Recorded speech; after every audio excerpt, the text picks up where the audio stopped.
completely delicious with Peru because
Yeah. He didn't do it. He didn't do it? Come on. Yeah.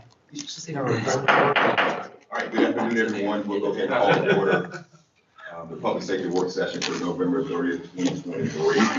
And it's great to be in the House of Police Department and with two amazing public safety teams. Before we get started with the agenda, if you would please stand and let's join in the pledge of allegiance. I pledge allegiance to the flag of the United States of America and to the republic for which it stands, one nation, under God, indivisible, with liberty and justice for all. All right, thank you so much. Mayor Pro Tem Holdsworth will be here in about 15 minutes, but we're going to move on. Before we get started with the agenda, I do want to recognize our prom analyst, Kiva Bame. It's her birthday today, so Jennifer. See, we said it out loud. So we're not done yet. We're going to sing a quick happy birthday. Here we go. 1, 2, 3. Happy birthday to you. Happy birthday to you. Happy birthday, dear Jennifer. Happy birthday to you. All right. All right. Great voice. Oh, she's good at lying. That's good. I think she's locked out. All right. Looks like we got 3 things on the agenda. We'll start with, just Curtis, do you want me to start with you or? I mean, just interest. So thank you, council, for the time for the work session. A couple ordinance pieces to talk about and some information shared with the department.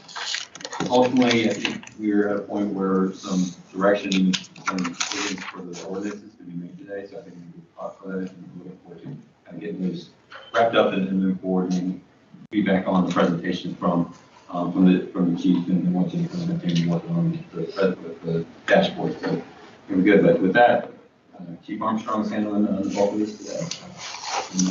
No, thank you, Manager Purvis, Mayor and Council.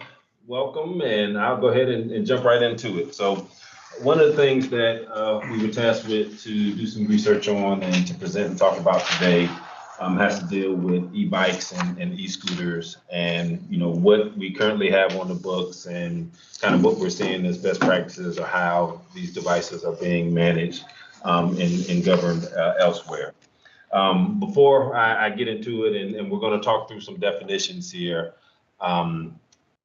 probably the biggest challenge in this and looking through all of these things is the terminology that we use does not match up with how things are defined. And so a lot of this stuff is convoluted, and you'll see as we go through, it's some of these devices, it's hard to really identify where they go in place, and then some really don't fit anywhere. And that kind of adds to the challenges of how we define these things.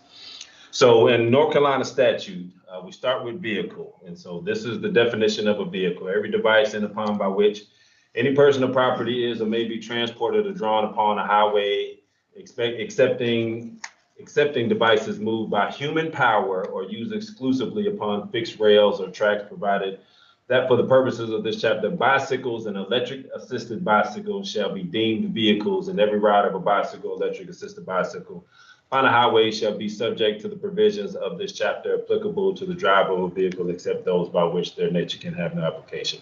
So that's just a definition of a vehicle. And you can see it's already confusing as you start reading through as to what it is that they're talking about. But the primary thing here with this definition is when we talk about bicycles, period, or e-bikes, they are classified as vehicles when it comes to the laws that govern them. So that's the important takeaway from this, and how it is defined by North Carolina law. Bicycle or e-bike is a vehicle. Now, when we talk about vehicles, vehicles are different than motor vehicles. And so we have a different definition for motor vehicles. So for a motor vehicle, every vehicle which is self-propelled, and every vehicle designed to run upon the highways which is pulled by a self-propelled vehicle, except as specifically provided otherwise. This term shall not include mopeds or electric assisted bicycles. So mopeds and e-bikes are not classified as motor vehicles, but it gets more complicated than this as we move through.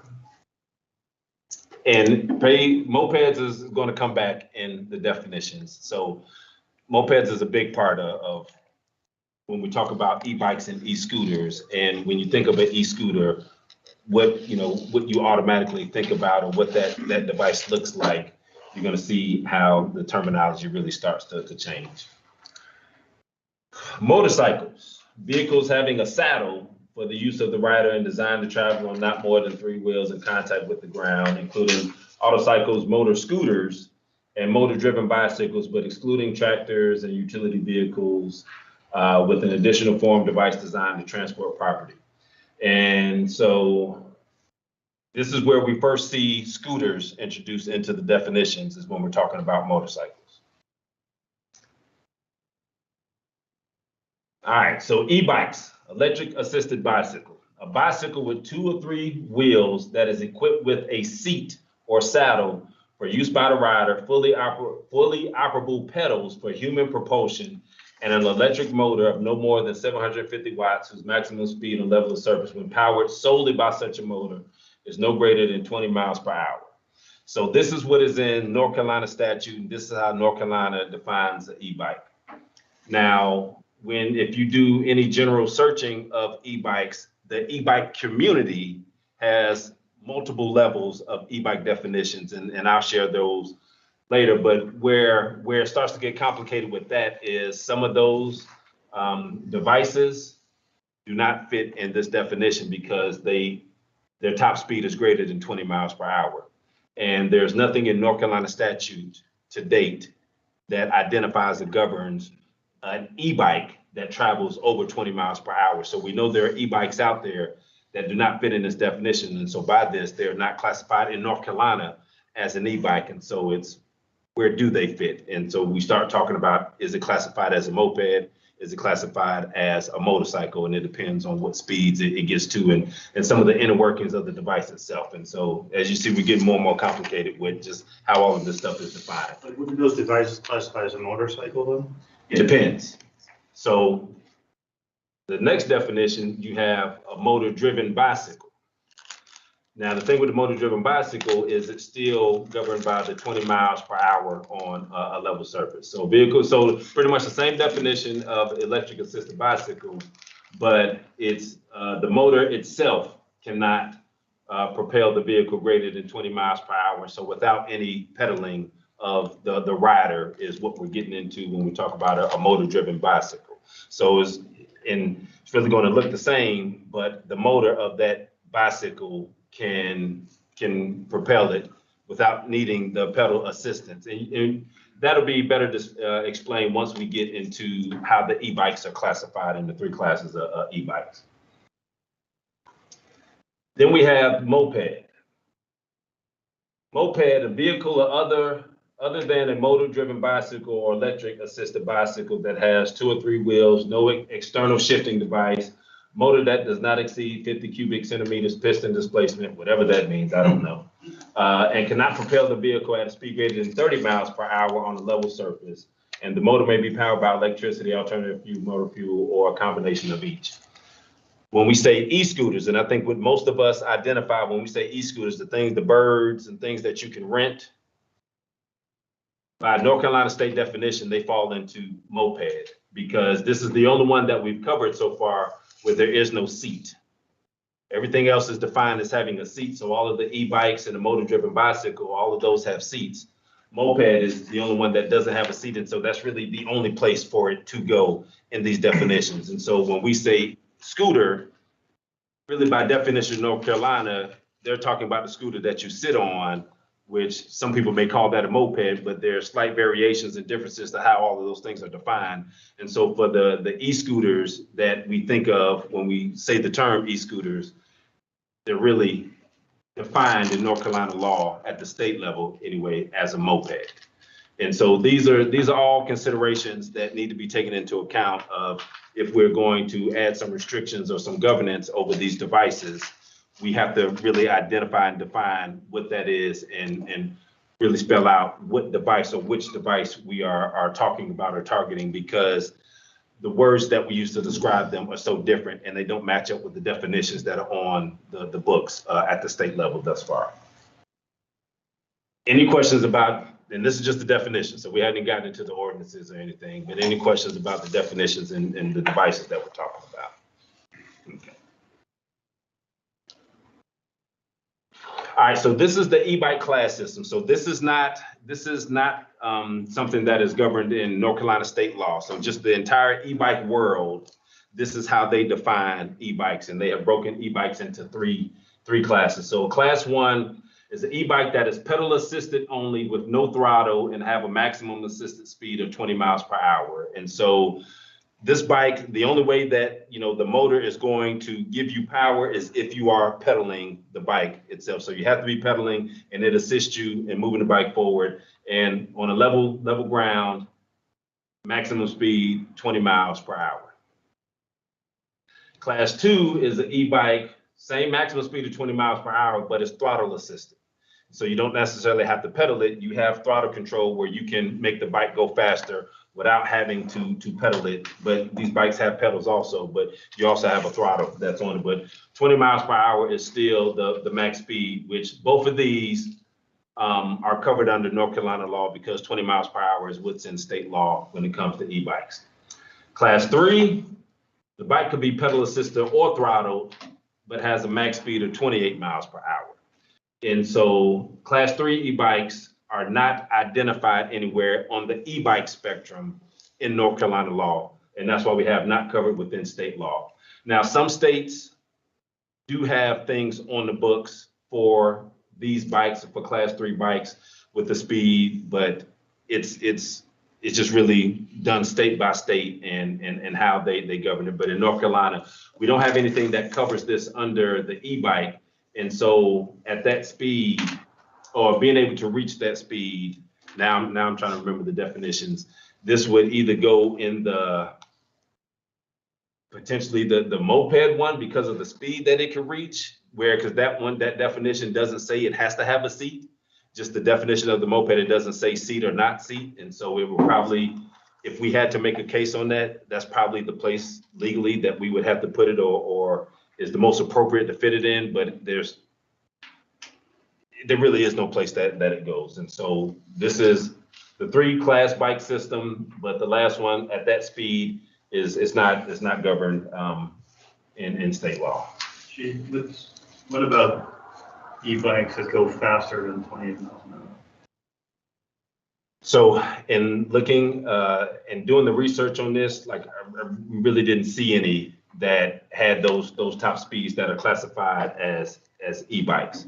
Those would be more, and not even a motor, the motor driven one. Those would really, you're getting into a motorcycle Right. at that. So at that I just want to point. make sure that we, because they're out there, right? And so they may not be necessarily made originally to exceed 28 miles an hour, but there's a lot of mods out there. So like as soon as I modify a bike to go faster than 28 miles an hour. Yeah, and the modification piece, that's a totally separate animal that would have to be governed by this. And that's why with their class system and what the e-bike community has done is this is, for general purposes, this is what they have laid out, where if you are trying to be considered an e-bike, 28 miles per hour is going to be the max. And just doing a Google search of these devices, the overwhelming majority of them are in the 20 mile per hour range. I see, several 22 miles per hour. You don't see a whole lot that are advertised that it has that 28 mile per hour speed. But with any mechanical device, it can be altered and you can put something on it to boost it up in different things. But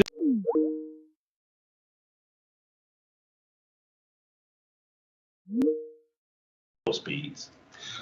And with these type devices, and even with the mopeds, above 30 miles per hour, you're really just getting into a motor vehicle or a motorcycle at that point.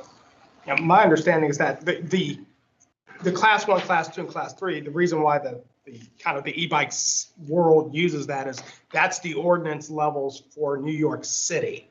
They restrict the sale of anything other than a class 2 and class 1. You can't buy a class 3 or operate a class 3 in New York City. So basically the manufacturer said, well, if you can't sell it in a place that we really want to make a sale, there's not a lot of manufacturers that make class 3s because Yeah. you can't sell it in a whole lot of areas. And I believe a number of municipalities in California don't allow class 3s at all to be sold. So it's a limited market when you start looking at class 3s that are for sale, mods, of course, but for sale, class 3s are kind of they're a smaller window. 1 and 2 are where you're going to see the bulk of the work. And that's and like I said, if you just do a cursory search and trying to find one of these, the overwhelming majority of what you're going to see is around that 20 mile per hour range. 22 consistently is the highest that you will see. You won't find many 28s, but we know that they do exist.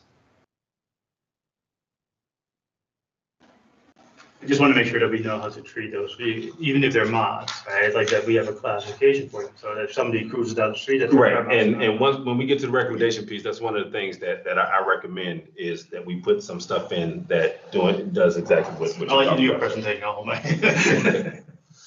All right, so here's some of our local ordinances here that apply to bikes, e-bikes, or what have you. And I know I've seen some of the questions come in from some of you all talk about age and different things. And so what we haven't seen in any of the other jurisdictions and areas that we've looked at is everybody treats e-bikes and bikes the same way. They just treat them as bikes. And so they don't put in different regulations. So this, person has to be, anybody under 16, has to wear a helmet. That's state law. And our local ordinance is in line with that. Anybody under 16 is riding a bike or a moped or skates or roller skates is mandatory for them to wear a helmet. So we already have that covered in our statutes. And we haven't seen anything different in anybody else's ordinance that says if you're riding an e-bike, there's a different age or anything. Everybody treats bikes and e-bikes the same way.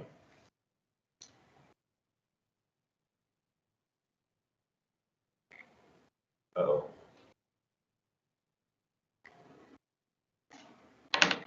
It just said remote was controlled by somebody else. All right, somebody just took over. I saw that. Yeah, I saw that. Did you see Yeah, I that? saw that. Yeah, I saw something pop up, but I was talking, so I didn't read it. It said hook somebody. Hector. Oh, Somebody call her. Because the live stream is not matching this PowerPoint slide. can So you we're do trying to it? do that discreetly.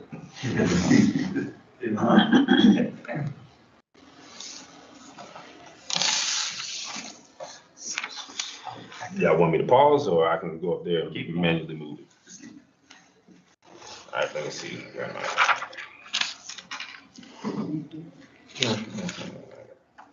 So. All right, here we go. All right, can somebody click OK? Alan, okay, clear, okay? Oh.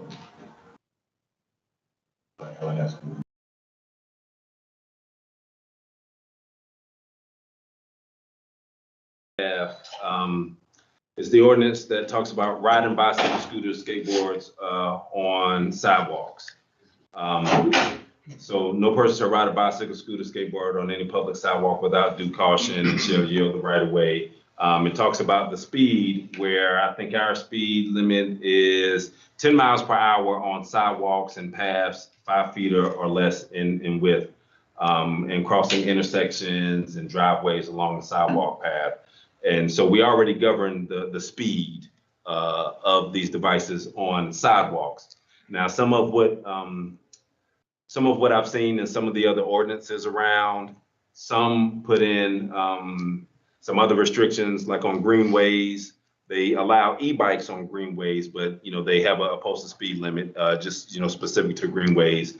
I know like Raleigh's, I believe, is 20 miles per hour, which is in line with what you see with the speeds and what the state law is. I think Cary, I think theirs is 15 miles per hour.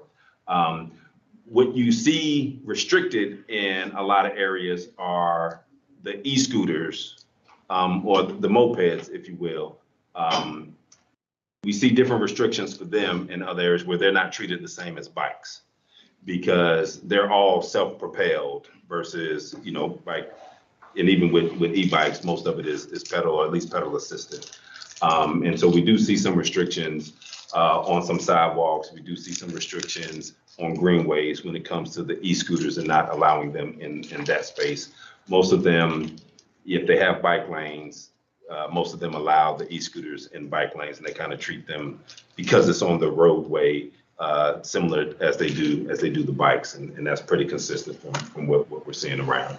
And so these are the two primary ordinances that we have on the books right now that even speak to this. But as I mentioned earlier, when we say scooter right here, we don't have scooter defined in our local ordinance. And when you look at the state definitions, scooter does not apply to the e-scooters that we think about, the birds and that. And so, that's when we get to recommendations, that's one of my recommendations, is we need to really go through and scrub and put definitions in here so people know exactly what it is that we're talking about and what is restricted and what's not.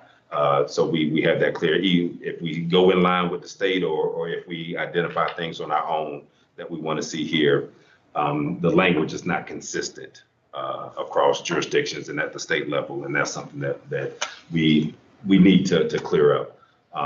Because I think most of us, when we see scooter right here, a lot of us think about those e-scooters, but when you look at the state definition, that's all we have to go off of, and it doesn't match up.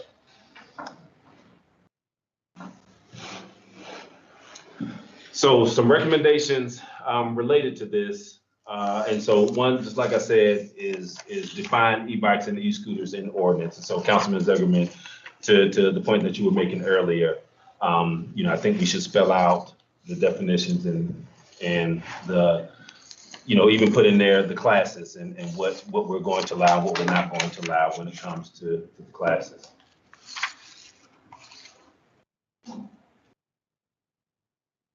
I can keep talking because now all of them are up there, but not at all.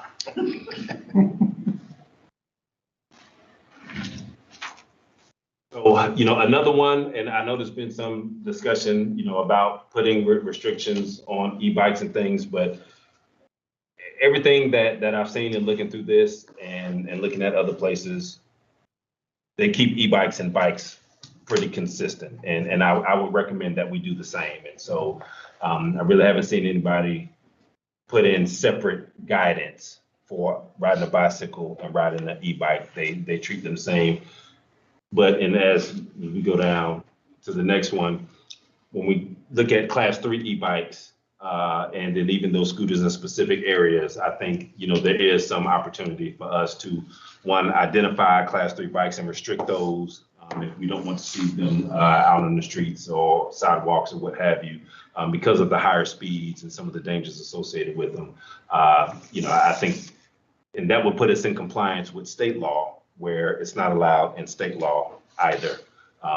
And then the e-scooters, if we wanted to add some restrictions on them, greenway, sidewalks, et cetera, is something that I think would be beneficial for us to look at adding in the ordinance and just really spelling out and explaining the things. Now, I don't think that would necessarily go to the sale of it, because, really difficult to govern that part, but the speeds that we see them traveling at, not that hard to gauge when one is flying versus one that's traveling at a regular speed that we would expect to see.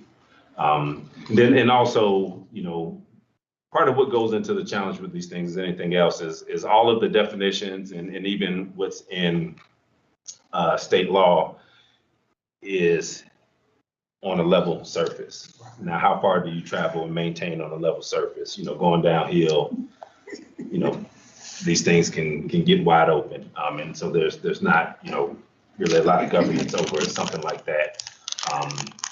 Now, speed limits that we have on trails and sidewalks and things, that still would apply to those things. But some of the ones where people in the roadway on bike lanes and things like that, going downhill and stuff, we could put some stuff in to govern that, but we know the speeds, they have the ability to pick up a lot of speed with that. So kind of going back to your first point there, right? So again, those any devices, either manufacturer issued or modified travel that in excess of 28 or 30 miles an hour, I think we just need to say, okay, we count that as a motorcycle and, therefore shall also follow the rules. Yeah, so I would say 20 miles per hour should be the cutoff because that's what the cutoff is for the state. And so, my recommendation would be anything that went in the ordinance where if you had an e-bike, you were capped on the max speed of 20 miles per hour. Anything over that, like I said, will be treated as a motorcycle or what have you, and would be restricted from sidewalks, greenways, and all of that stuff, or may require, and I have to yield to Laura on this, a license to ride it or whatnot. Right, exactly. But yeah, 20 miles per hour should be the cutoff for that. Chief, I'm a little confused by this conversation because I thought the impetus was about kids, not about the whole kind of industry of these. And was it that we started that way and kind of saw that we needed more of a broad thing, or is this we're not doing the kids thing anymore? So no, it's all of the above, and that's why I have the part in here where they treat e-bikes the same as bikes, and so we don't see any bike regulations on kids per se or targeting a specific age group. Really, the only thing that you see when it comes to kids is the mandatory of the helmet, or where they can ride versus what's more appropriate for a kid to ride on the sidewalk versus riding on the roadway in certain areas. But everything was consistent with the bike and the e-bike. And so it did start with, looking at, kids and the age and what restrictions we should put in. But in doing the research and looking at everything, they don't break that up and they don't treat it any differently. And so with e-bikes, like I wouldn't recommend us doing anything differently with an e-bike versus a regular bike when it came to kids. Why not? Like, I mean, I understand the state doesn't make the distinction, but does that prevent us from making the distinction if we were to choose to? Why can we pass an ordinance and make the distinction above and beyond what the state did? So you all could. I mean, you're the elected body, so you all have the power to do that. And everything that I've looked at with this and looking to see, where do you draw the line between what is within our power to govern and what should be parental control over a child, and looking at everything. And so take e-bikes off the table. And if we didn't have an incident with e-bikes, do we think, a child should not be riding a bicycle here, there, or whatever, where, you all have the ability to restrict that. I just don't know what we're accomplishing in doing that. And I know, we want to keep kids safe at all costs, and kids are going to ride bikes.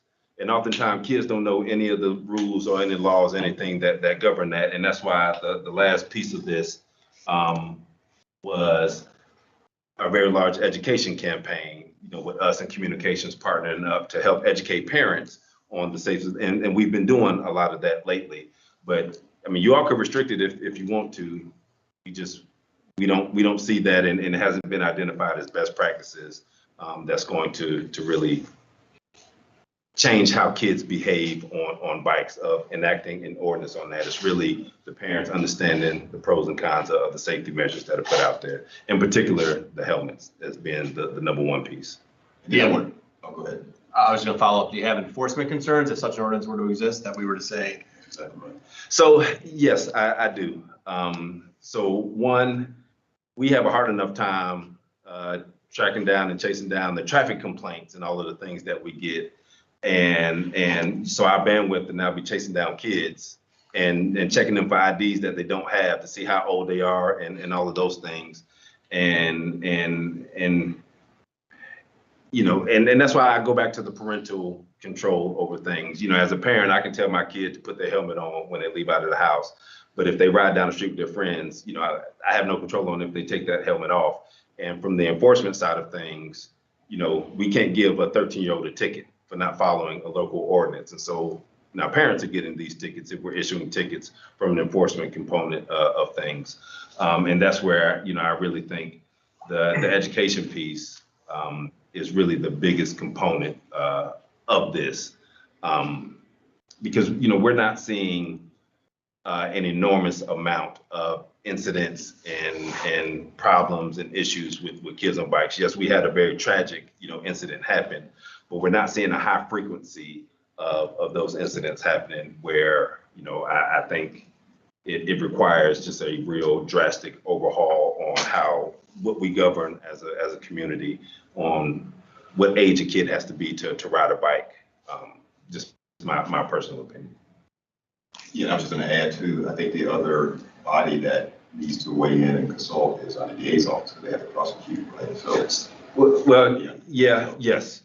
Even our local ordinances. But to that point, Mayor, my outlook on it is even with that piece, we have to be careful. Our job, and so I'm just speaking for the law enforcement side of things, is whatever laws we have on the books, man, we enforce those laws. And I tell my folks all the time, the decisions that the district attorney makes, at the end of things, when the case gets to them, really isn't going to govern how we enforce the laws. And so that is an important part. I mean, if we're just wasting time and everything is thrown out, then, that's not beneficial, but that becomes more of the DA's issue and not ours. And so, there's a balance there that, that goes into that part also. But yes, that is a very important part of it. But I do think there's kind of an element of, for lack of a better phrase, soft enforcement that's still very important as we're looking at this issue. Because I think if we don't kind of figure out what's a bike and what's a scooter, we're going to run into the same problem that we have right now, where you've got a bunch of parents thinking that their kids are on scooters and they may actually be motorcycles for all intents and purposes. And how we want to make sure we're kind of dealing with that issue is really going to come down to how we're defining each one of these vehicles, what the vehicles are on. And then to me, it becomes a question of understanding that there is concerns, and I think rightfully so, from law enforcement with giving tickets to 13-year-olds. I think we all can understand that there's a little bit of a human nature aspect that becomes difficult for us to fight when someone says, I'm not making my kid wear a helmet because unless you can tell me how it's illegal, I won't do it. So I think there's a certain amount of kind of soft enforcement that comes about with us having this on the ordinance, just so that we can say, this is a rule, this is, it is a rule and a law that we'd like you to comply with. Whether or not the DA, whether or not Lauren Freeman wants to take that on as an issue for her staff to prosecute, I think it's a separate issue, because I do think we can send the message with soft enforcement, and whether law enforcement is giving a ticket to a 13-year-old, I think it sends a very strong message when you have a 13-year-old and a parent and you say, by the way, what you're doing is wrong and dangerous. I think that carries a lot of weight and is a soft enforcement mechanism that would ultimately help make some deterrence with regard to activity. And that's a big part with the education campaign piece of it. And so whatever restrictions or whatever is outlawed in it, that's always our primary objective in things, is to educate people on the laws. And so it definitely wouldn't be, all right, this gets enacted or whatever you all choose to enact, and then we just start going out and hammering tickets to people. It's always a conversation piece and the education piece. And so we would do that on the front end. Yeah, I mean, that part would be consistent and trying to help people understand, because most, like I said, you all read the definitions, and even reading it, I can tell you what half of that stuff is, and Pistons and that's a basketball team as far as I know. So, I don't know all of the ins and outs of vehicles and all of that stuff. And the average person's not gonna know that either. Yeah, and I want to just revisit what I said about the DA's office, because I think everybody knows I used to run this race. When you take a lot of cases into the DA's office, they will comment on that. Yeah. And, so before we go all into that, as far as elected body making all these ordinances, we need to factor that into the process, because it's a waste of time. How many cases have we taken to the DAs about kids wearing helmets? Well, that's what I was going to say. So another thing too, obviously you can't write a 13-year-old ticket. Yeah, correct. Flooding the juvenile court council with those cases is going to be problematic. And then also, if you look at what we did at the skate park, We don't enforce helmets there. I was about to say. And what you do, if you start enforcing everything, you move away from this community policing and working with youth in the community, you create more problems with police officers. I think we'll point that out.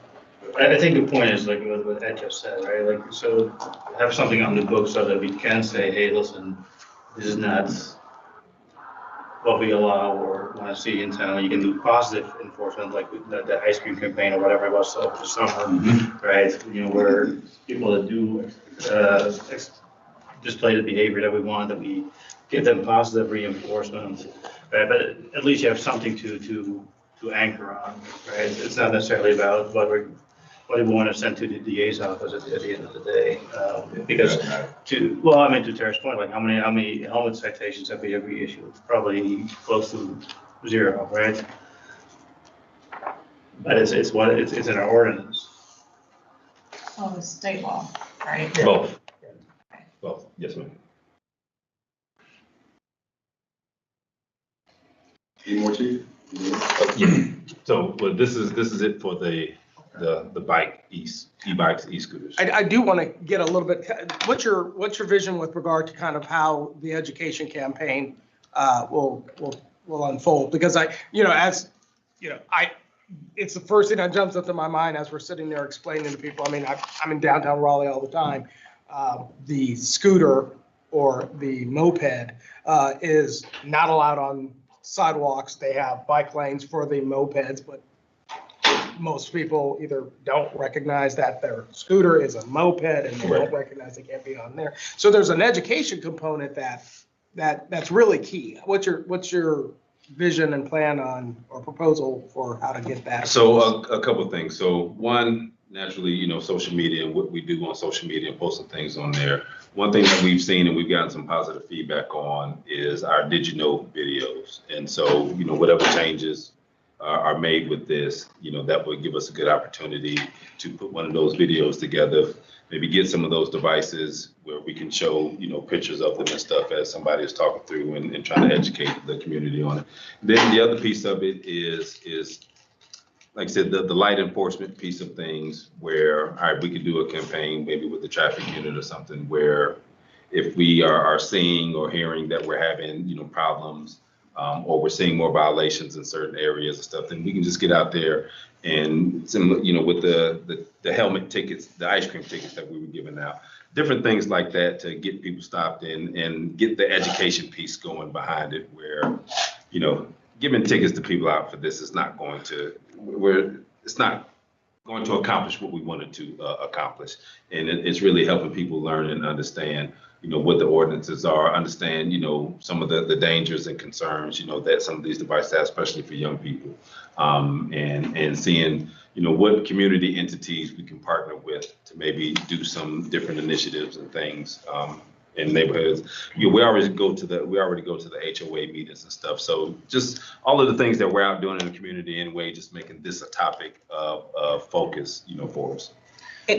And one of the questions, or this came up in the conversations during some of the meetings, was how could PD partner with the schools and bring in that educational component? I think it was mentioned that may be difficult to do, but offering up the conversations with the schools to see if that educational component can be brought into the schools.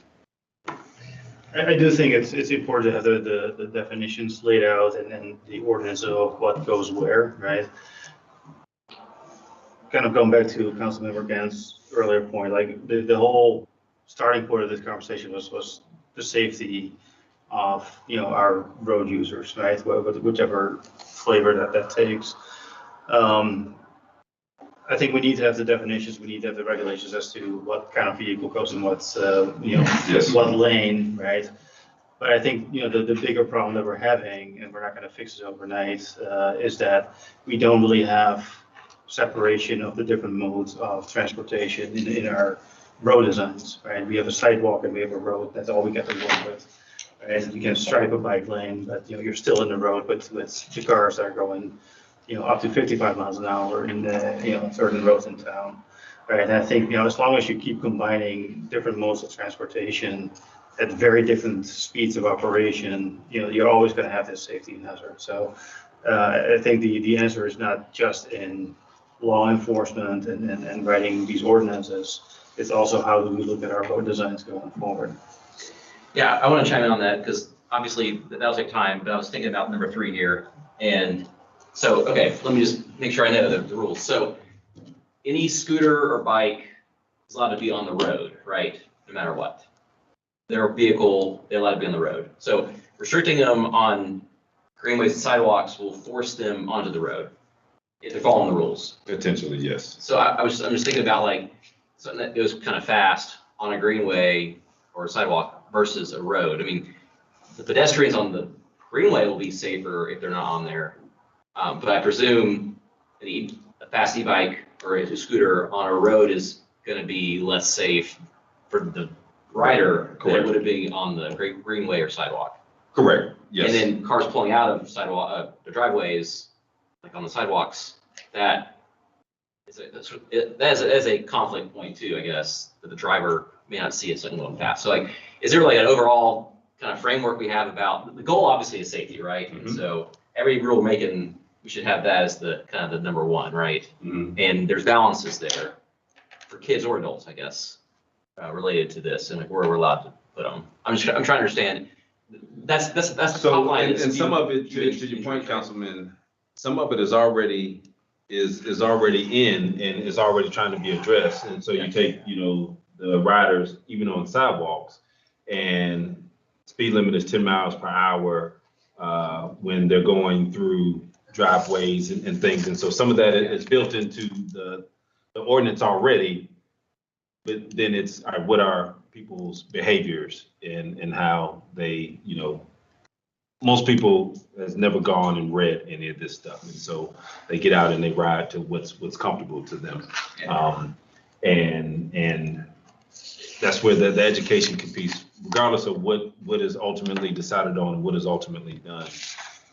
How do we get that information to people and how do we affect changes in behaviors? Because oftentimes when we see the accident happen, we normally see that there was somebody, whether it's a pedestrian, whether it's a cyclist or a driver or whoever, somebody didn't follow the rules of the road or the rules of that area when it came to whatever device that they were operating. And that was a contributing factor to why we had an accident or, we had something happen. And so there are trade-offs to all of it, and there's pros and cons to all of it. If you're a bike rider, some people may prefer to be on a greenway or a sidewalk to get away from the vehicles on the road because they don't feel safe with the vehicles out there. Then that may lead to more complaints from pedestrians on the sidewalks and greenways, complaining about the speeds of the bikes and everything. And so there is no easy fix that will accomplish, all of it. It's really just looking to see, what collectively, what do we feel will give us the greatest opportunity to reduce people getting hurt from accidents with this. I guess from experience, when I bought my scooter, I read this section, as that's how I knew about the downtown stuff. But So what scooter do you have? Or what do you have? No, it's the scooter I stand up on. And I had actually recently. That's not a scooter. Undefined. Well, The moped. well, I do know that I feel unsafe riding that standing on whatever thing is like standing on. I felt unsafe doing it on the road. Mm-hmm. Like on Salem, where I usually go. So I use the sidewalk until I get to downtown. Then I try to follow the rules here. But I'm probably going faster than 10 miles per hour too. So I'm probably breaking the law in that way. But it's because I don't feel safe on the busy roads. On a bicycle, I think I'd feel safer than a scooter too. I'm just trying to think about. And even like take the downtown footprint. Like I think it's more dangerous for a bicycle rider or somebody on a skateboard or something.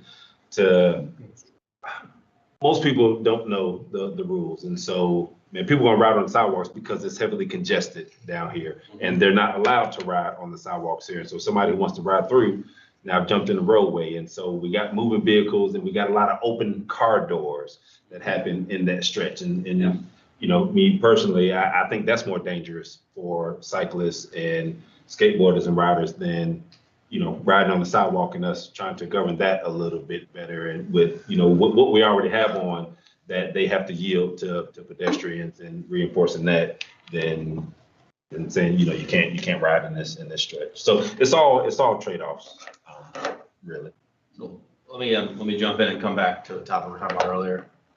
First, I mean, to the first point of recommendation, the problem, as I see it, in treating bikes and e-bikes the same, is that e-bikes have throttles, and that's what makes them different. That's what makes them more dangerous. Not all of them have Well, throttles. the ones that have throttles are the ones, not just the pedal system ones, I guess the class 2 ones. If it has a throttle, it's different, and it's harder to control for someone who's inexperienced with it. It makes it more dangerous, and that, I think, is where all this tension comes from. So I'll just say that's the issue to me. The existence of a throttle makes it a fundamentally, I'm not an expert on the law, but like the way it feels to me, if it has a throttle, it's a different device than one without a throttle. And I agree, and I think that's why it's in a different class. And so, you know, it gives you those options to, you know, restrict. I want to come back to something that you and I emailed about many months ago when this all went on. There's an interpretation of state law that I think I saw in some talk about Durham's ordinance or whoever it was, that e-bikes are already restricted to those that are 16 and under. Or sorry, they're not, you can't ride on a road with an e-bike unless you're 16 or over. And so that statute that you sent over, that statute was specific to the rental bike system. So in Durham, you can go to it's called like a shared, what is? Bike share. Yeah, a bike share program. I mean, that's Durham's ordinance. Correct. We're talking about state law. State law doesn't govern that, and there's nothing in state law that governs. Can I read it to you? Sure, I mean, so, I mean, this is, again, I want to get your read on it. I want to get Lori's read on it, because there's an interpretation of state law, and I see it. I think what I read about Durham's ordinance is Durham was saying here in state law already by this interpretation. I see this is other group. It's peopleforbikes.org. They give a state-by-state breakdown of the state laws and their interpretation, for what it's worth, maybe nothing, but their interpretation is North Carolina. It's also restricted to those 16 and under on the road. And the reason is this one statute, it's chapter 20, 401, 4.01, subparagraph 49, talks about vehicles. And, you know, the sentence that I think this is all coming from. I want to follow along. You said give me chapter 20. Chapter 20, 4.01, which is where all these definitions and stuff is. Paragraph 49, vehicle is the name of the section. And I think this is what I emailed you about too. I mentioned this. So it starts vehicle, every device in, upon, or by which a person or property may be transported or drawn by a highway, except devices moved by human power or exclusively upon fixed rails or tracks provided for the section. For the purposes of this chapter, bicycles and electric assisted bicycles shall be deemed vehicles.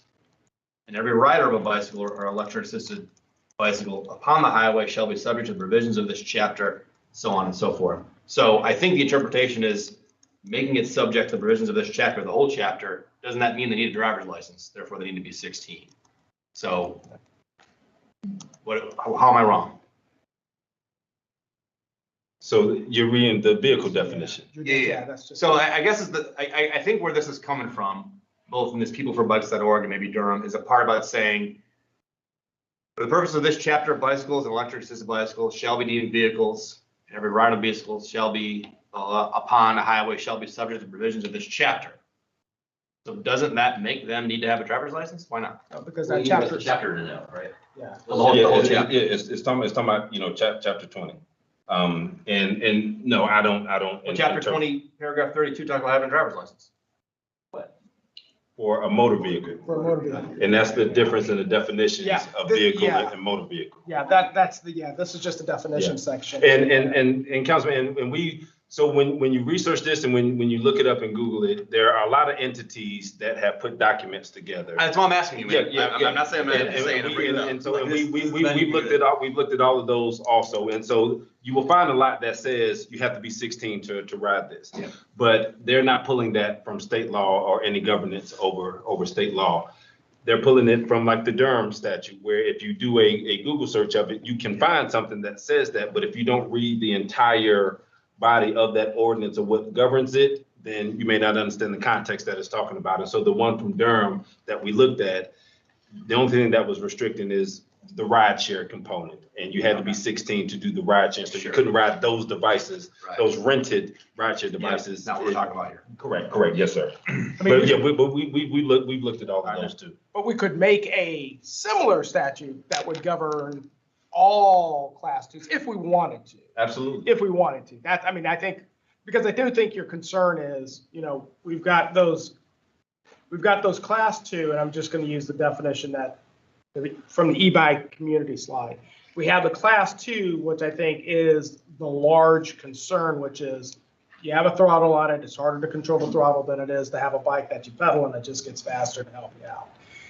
But that's where I think why the definitions is really important to us, because the identification of that class 2 or class 1 or even class 3 or even non-classification isn't anywhere in the North Carolina statute.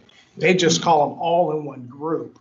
And I think that if we're going to go into this endeavor, I think that my analysis would be we have to create the definitions of e-bike, bicycle, e-scooter, normal scooter, and then break down within e-bike if we want to within the classes. And then it's a lot easier for us to regulate within each one of those classes.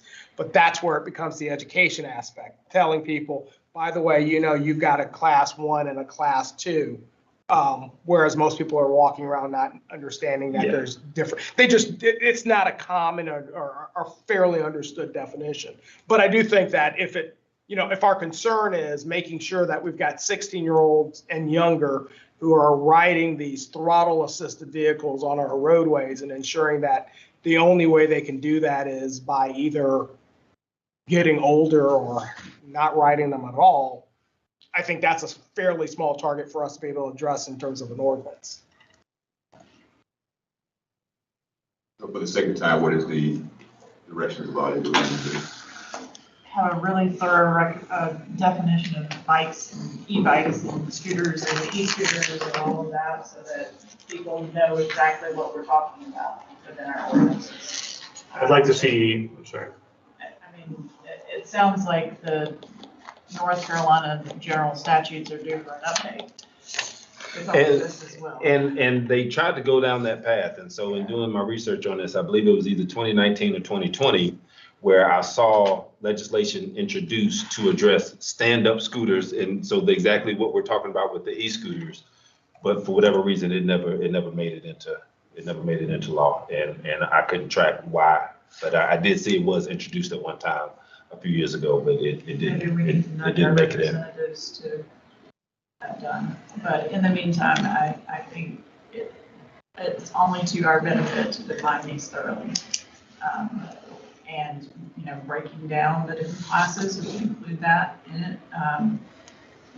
I think to both of y'all's points on the throttle, I do think that is a big difference that we need to point out. That is worth restricting. So I think that's something we need to talk more about. In certain areas. In certain areas, so. Totally. I'm unclear what everybody's thinking here. Like, is it total? You're thinking total, aren't you? No. No? No. Our kids. Well, okay, so Anyway. the email I sent months ago, the suggestion I just threw out there was restricting, I guess it'd be class 2 by this definition, 16 and under Anyway. on roads. On roads. On roads. Like, you're 16 and under, you don't know the rules of the road, but you got a throttle. And that, I think, can be seen as problematic. That sidewalks are okay. Yes. Sidewalks, or the existing rules, whatever it is today, like not touching whatever if you do it on sidewalk today, you can still do it. Wouldn't adjust the rules and stuff. Specifically, the suggestion was, the thought I put out there, which I think maybe you guys had some questions as well, but my question, which to this work session, was 16 and under on roads. 16 and over, you're fine. Under 16, you may not know the rules of the road. You may, provide a higher danger if you have a throttle. And it was the throttle for me that made it different. Speed obviously is a concern as well, but the speed, the two are related. You have a throttle, you can go. Can we do one thing real quick? Just based on where we are now, can I hear from legal about what road we're going down? Is it sound like anything that? Well, my notes are that we just need to be certain that, because there is some regulation here under state law. So we want to make sure that whatever definitions that we're applying are still consistent with state law, and that we're not trying to outlaw something that is lawful under state law. So those are kind of the two caveats. And then the other question that I have, I guess, with Mr. Mahaffey's suggestion that they be allowed on sidewalks but not on roads is what happens when you come to an intersection. And that's where I was going. That was the point that I was gonna bring up. And Yeah. in all the statutes and state law, there's provisions for, even for kids, on things where they're outlawed on the road, but they're allowed to cross over. Isn't it similar to pedestrians? Wouldn't we have the exact same situation there? Because pedestrians are not technically allowed in the road, but they come to an intersection too. Right. And so there's already precedent for something like that. Yes, but to the point where, when we talk about kids and their knowledge base of, like, they're still, if they're allowed to ride these, there's still gonna be a component of them in the roadway at, at various places potentially, where, the danger's still present. Yeah, I mean, I agree, and I guess, like, I'm not saying I have a fully thought through idea, so that's just the question I asked, is, it makes sense to me. Throttles are different, that's what's creating the danger here. Okay. Sorry, I keep interrupting. No, that's about it. I was just throwing it out there. So yeah, sidewalks, I mean, it's not like I have I'm trying not to express an opinion on that. I was just saying what I was talking about was specifically on roads. Whatever rules apply today to sidewalks, I would say would still apply. I'm not suggesting we change that at all. And I know, I understand the enforcement piece, and I completely get that. And that's why I asked the question, well, how many cases do we actually send to the DA for helmets? That's kind of a leading question. I think the answer is 0. Like, I don't think we're going to arrest any people for riding this. I think it'd be an education thing. And Councilmember Gray's point, when something actually is written down as an ordinance to be prohibited, that I think is more persuasive to parents and them about the need to alter their behavior. And it wouldn't be a total ban. There's also, you could ride on any private property at all.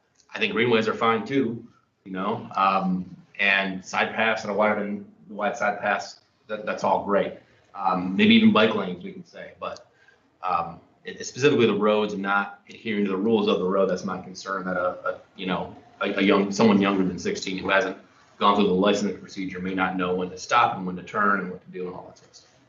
So it sounds like we're all in agreement that we need better definitions. So can we get a proposed set of definitions and then lay that out against a grid of different types of roadways where we would allow a bicycle versus a class 1 electric bicycle versus a class 2 electric bicycle, what kind of uses are allowed or proposed to be allowed for each of those classifications, and then, then we can kind of stare that down and, make some decisions, do some of the weighing against, if this, then, are we impacting the safety of the scooter rider, right? And which one is more prevalent and more important for us to account for? Yeah, I want to throw one thing out there. One more thing that's on my mind before, and I promise I'll shut up.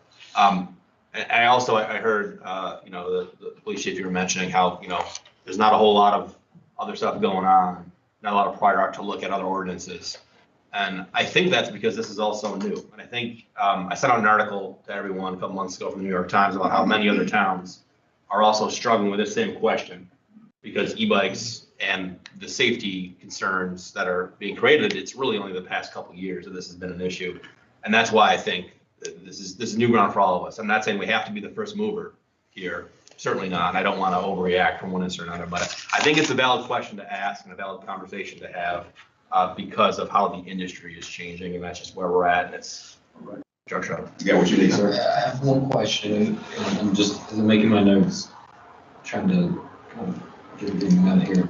So based off what Mr. Mahaffey said, and then Mr. Sigmund, your last comment about kind of a matrix for defining the definitions with the locations, is that still under 16? Is that the focus? Are we still on under 16 focus? Are we talking about everything? I think we should lay out everything. And we can asterisk, unless, under 16 or that's something all. like that. So we're looking at everything. Age might come back into it after we're going to start with. It's type and location. Okay. Yes, for a matrix of what's allowed today. Yeah, what we would propose, like based on the new definitions that are going to get created, where do we see the uses of these vehicles? in our town. And I think a speed limit versus a type may be warranted for the greenways. I guess sidewalks already have the speed limit, but like the greenways, instead of trying to regulate a type, just regulate a speed. I think our greenways already have a speed. I think it's 10 miles Yes. per hour. Well, I'd have to go back and look. There's so many numbers in there. We probably need one if we don't have one. It seems like type, they drive the class 3, but at 10 miles per hour, it's the same as the state probably, right? 15, whatever it is. Sure. Yeah, I mean, I'm not really concerned. I mean, there can be collision on greenways and that could be bad if a person, a pedestrian hits someone on the bike, but I mean, a vehicle hitting a bicycle is really bad. That's one of my primary concern.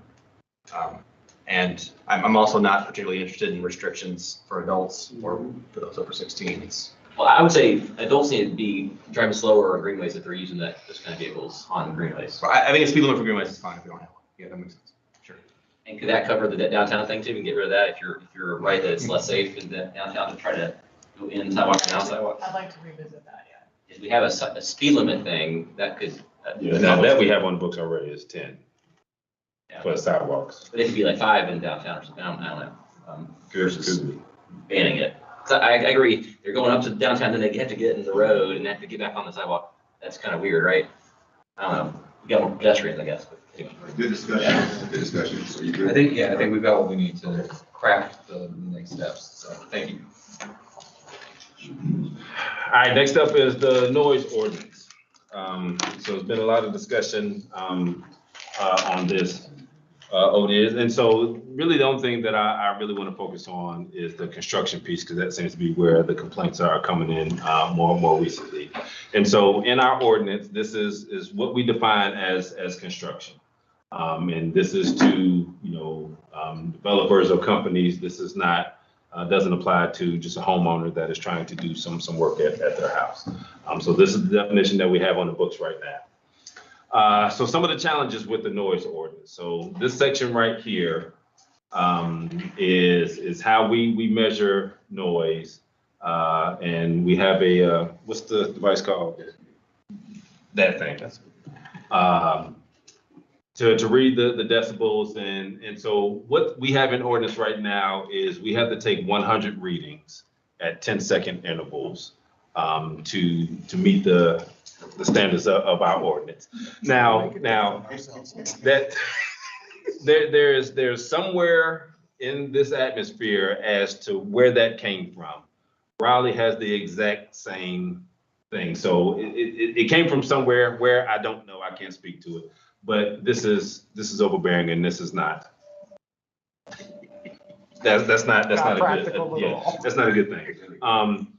Some of the other ones that are out there is, you take readings for 1 minute and you have a percentage, and that is things that are more reasonable that we're asking people to do, because the consistency of this and the noise issue doesn't stay the same. And so it's really impossible to use this component of this ordinance. This is just not feasible.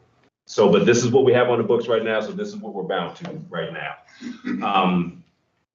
All right, now here's the real issue with the construction piece and some of the complaints that I know you all have gotten and what we've been trying to work through. So section 1433 of our ordinance, the following acts are specifically declared to be unreasonably loud, annoying, frightening loud, disturbing noise, the emission of which shall be unlawful. And the one that addresses the construction noise says the creation of loud and excessive noise from construction activities and residential. And then we have the time period here. And one day that is talked about often is Sundays. This part of the ordinance does not restrict construction from being done on Sundays. It says that it cannot create loud and excessive noise. Loud and excessive noise is not defined in the ordinance. And so we will have a community member that calls up and complains about the construction noise in the community and say it's outlawed on Sunday. They're not supposed to be doing this. It's not outlawed on Sunday. Now, it could be. Then we have 1435, which is the second component of this. And the complainants of 2 or more persons, at least one of whom resides in a different home. So if we get 2 people in the neighborhood calling from 2 different residents about the construction noise, then it makes it a violation in our ordinance if they're in the time period where that is restricted. And so, all right, we can take action on that. What we typically see is normally one person calling. Over and over and over. Over and over and over again, but one person calling. And so when we have one person calling, then it drops down to the second part of the provision.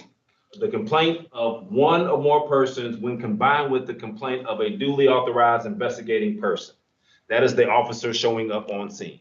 So if we have the one complainant, then for it to be a violation, when the officer arrives, they have to feel as though that the noise being created is loud and excessive.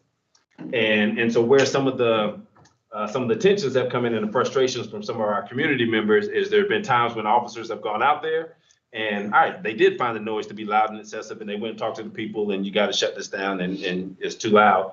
But then there have been times when they've gone out there and their assessment was this is not loud and this is not excessive. And so they're not committing a violation where, I think the community members that are calling, they just look at this and their interpretation is it's Sunday, it's not allowed, or in this time period, it's not allowed. And so this is number 7 of 1433, the creation of loud and excessive noise from construction. Look at number 15 in that same section, the collection of garbage, recyclables, and yard waste between these hours. It doesn't say anything about being loud and excessive. 15 reads that you just cannot do that, period. And that's the difference in how the wording of the ordinances and how they're applied is how 15 reads. All right, you can't go collect garbage during those times because the ordinance strictly forbids it. Where the construction one, it has to create loud and excessive noise, and the officer, if we don't have multiple complainants, the officer has to be the one that identifies that noise as loud and excessive. And so that's where, when people reach out to you all upset it's that component of things. And so that's what needs to be cleaned up or cleared up in the statute, in the ordinance. And so, in some of the recommendations and looking at that, number one thing is, if we keep loud and excessive in the ordinance as a requirement of that, then we need to define what loud and excessive is. So we have that in the books because currently we do not define that in anything.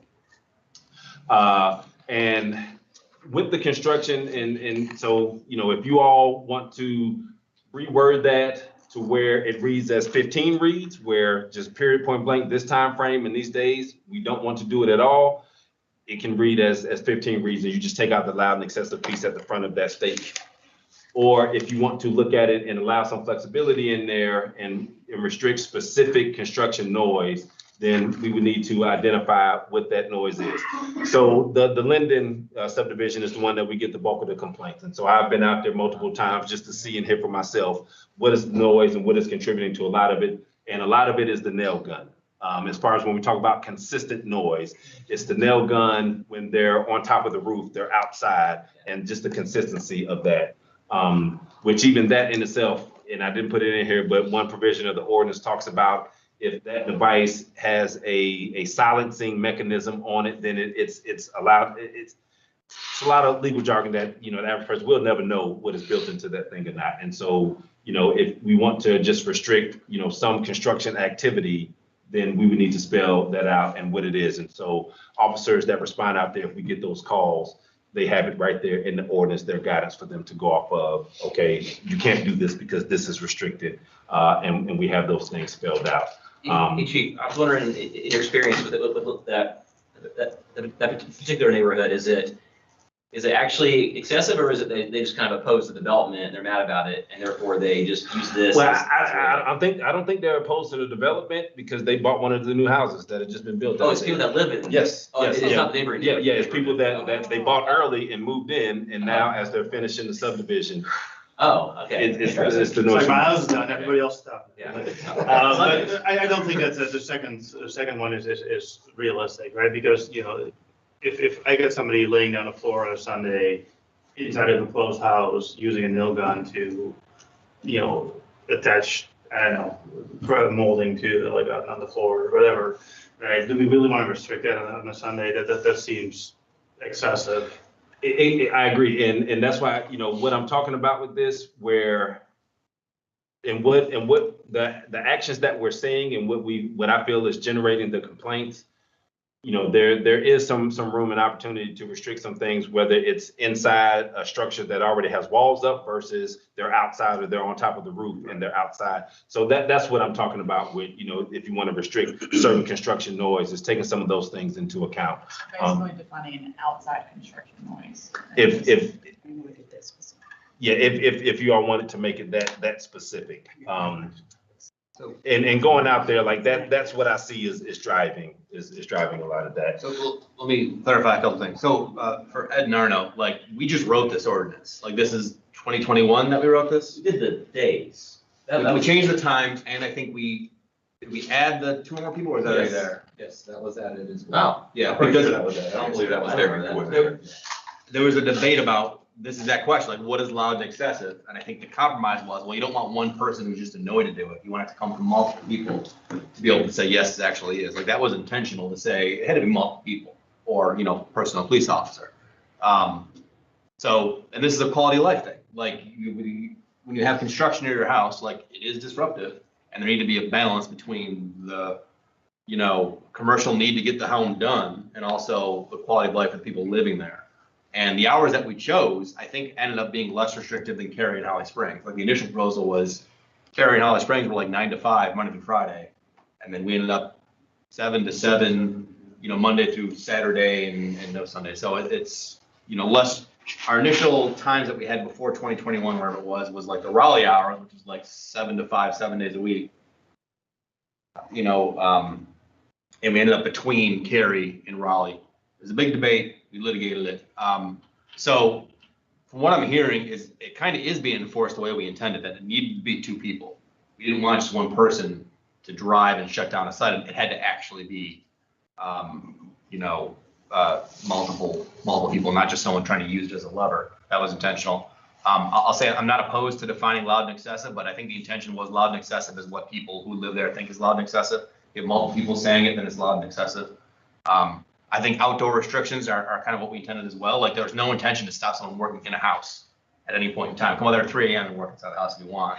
And the sound actually had to leave the property and be noticed. You can't just like look in. I see in a window someone's, putting up drywall. Call the police. No, it was definitely outside. You're running machinery. You have a nail gun. You have something like construction. That was the intention. So if we want to tighten that up in terms of defining what that could be, that's fine. I think the rule of having 2 people need to be part of the complaint is a good one, and it's a good balance between the neighbors and the construction.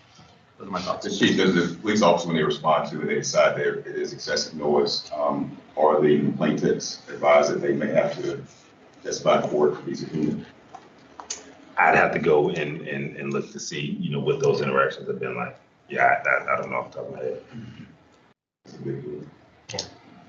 And one thing that I'll add is, another thing that drives some of the complaints are like when the vehicles roll in the morning, like if they back up and the beeping noise and things and the generators. But not even not the generator so much. It's just a lot of, the backing up where multiple vehicles do that. And so I think that would need to be taken into consideration also. If that was something that we were trying to have some oversight of. I'm not asking you to do anything about it, but I received several calls in the past year about the modified exhaust. Have you received anything about that? No. Well, there's been a couple. Yeah, there's been a couple, and because I know we've gotten multiple ones when people have reached out, we've gotten officers out in those neighborhoods to catch them. But I'm, like I said, I recall getting maybe about 2 of them, and that's it. But yeah, if get them, send it to us so we can look into it. All right, so this is the last component, or and I don't think it's the desire of y'all, but I put this in here. It's just some things that for you all to entertain. If you wanted number 7 to read more like 15, where it was more restrictive, but it doesn't sound like that's what y'all are interested in. So my impression from talking to the Linden folks, they've called me a lot too. I've gotten comments from them about how this isn't being enforced. So it sounds like what you're saying is the issue is it's only been one person calling and complaining. Yes. And if they had called, if multiple people had complained, it wouldn't be an issue. Correct. Now, and what I would say specific to the Linden property is the developers out there have put up, their own signage and put up some guidance and restrictions. And when they have learned, or we've communicated with them that some of the work crews out there have gone against that, they are fining the work crews, and their fine is actually a lot higher than what the town's fine is if we were to cite the crews out there for the noise or being out there on Sunday or what have you. And so the developers are also trying to appease the people that are living out there and enforcing some of this stuff on their own. Is the problem that the day of the week more, or is it the time that's been more common to be a problem? Both. Okay. Both, yeah. If a work crew rolls in there, I think like if 7 a.m. is one of the days, we've had instances where the work crew rolled in at 6:45, where they know they can't start before 7, but because they roll in there and they park it, so they may back up to park the vehicle, we'll get called out there because they're out there making noise before 7 a.m. where officer rolls in and everybody's just sitting in the truck looking at their watch, waiting for 7 a.m. to hit because they know they can't start before then. So it just depends. So my preference in this would be that we define outside construction noise, so that we have a specific set of things we're talking about working on the outside of the house, which is usually the louder stuff, to be restricted During the same hours and during the same hours. Right. Yeah, not addressing that, not changing the two people thing or anything like that, but just defining it that way. And the 100 readings, right? Yes. Okay. Yeah. So that's almost a separate issue. Like the 100 readings thing also came up in some other, outside of Linden, some other properties where it was just, Yes. Yeah. talk about that for a while. In a minute, the readings over the course of a minute, I feel like that is a reasonable thing rather Yes. than, Or if we do 2 and 3, we don't even need that measurement at all, right? It would just be. No, I mean, it's or. But that like, applies to other issues also.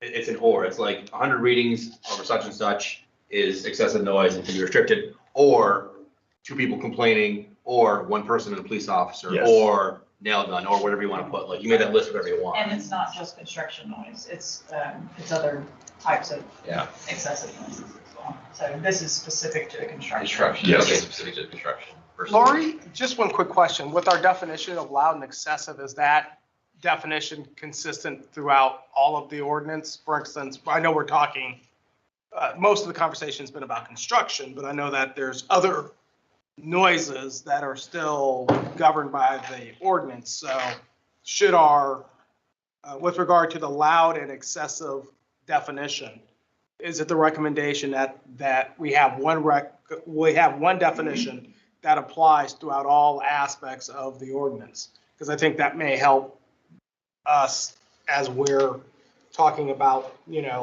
what loud and excessive may mean. It may mean something different when it's a muffler. It may mean something different when it's a amp. But if we're just talking about loud and excessive equals blank, and that's what it is throughout the entire ordinance. Yeah, I think that loud and excessive got added in 2020 when we made the other change regarding the hours. And I don't see it in the definition Yes, that's section. fine. It's I not don't defined. think No. that it's used elsewhere. Yeah. So we definitely would want to make sure that we have a definition that's going to be consistently. Yeah, Applied we throughout all of probably want to that. work on that. Yeah. Okay, so isn't 13.5 sort of a definition of loud and excessive though? Or sorry, not 13.5, 1435. The one that says 2 or more people or 1 person officer. Isn't that sort of a definition of loud and excessive? Like 2 people complaining. No. No. So the way that one reads is that's prima facie evidence that it is a violation. And so that's separate from. That's separate from loud and Correct. excessive. Yes, Yeah, I think- because if we just define loud and excessive, then if an officer just goes out there and they hear that violation, they could take action, they can enforce it if it meets the loud and excessive definition in the ordinance. But that other piece is what makes it an automatic with multiple people, in particular, a community member complaining about it. It looks like 1431 is the closest that we have to a definition of loud and excessive, and that means 100 readings. Correct. Are you suggesting getting rid of the readings entirely? Oh, I would. Drop it down to 90 readings? So Wayne County. 30-second intervals? Wayne County just proposed an amendment to their noise ordinance, which does remove the decibel readings requirement. And so, I mean, that's certainly something that we can look at as we're going through this. Let's do that. Well, what do they do? I remember hearing about that, but I don't know. Yeah, I'd have to pull it back up and. Some places, they give a distance. Like this is the first place I worked where we had to take readings. Other places, they may, if you can hear the noise from this distance away, then it's a violation, period. Yeah, I mean, let's take a look at, I would suggest we take a look at what Wake County just did and do what we've done in several other cases where we look at adopting their standards directly, so it apply to not only anyone incorporated, but also instead of town for that section of this. I'd like to take a look at it, for sure. I think this was related to gunshots mostly. Is that their main complaint? I mean, it Thought it was that. appears they overhauled their ordinance substantially. It wasn't minor changes.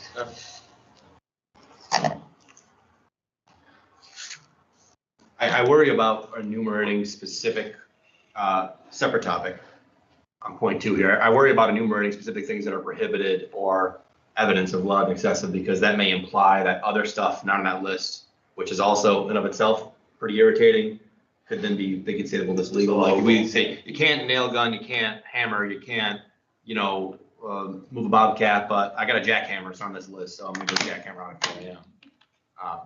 So that's my worry about trying to enumerate all, we can't possibly enumerate all things that are loud outside, so it's hard to go through this stuff.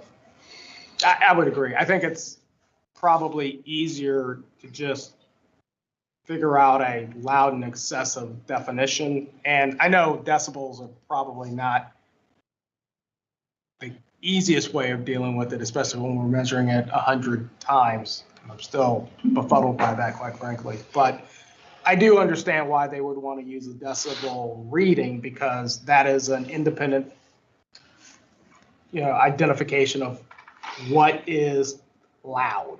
And you can use that as a standard and say, oh, look, it went above that level, so that's loud. And if you're going to take these cases or fine them or take them to court, you want to have something that's, I mean, in the end, think about the other aspect of this, which is any definition that we have is going to have to be used by a prosecutor who has to look at this and say, yep, that is clear and it looks like that's a violation. And so I found the Wake County ordinance, and they define their standard as reasonable person and unreasonable noise, and they have definitions for both.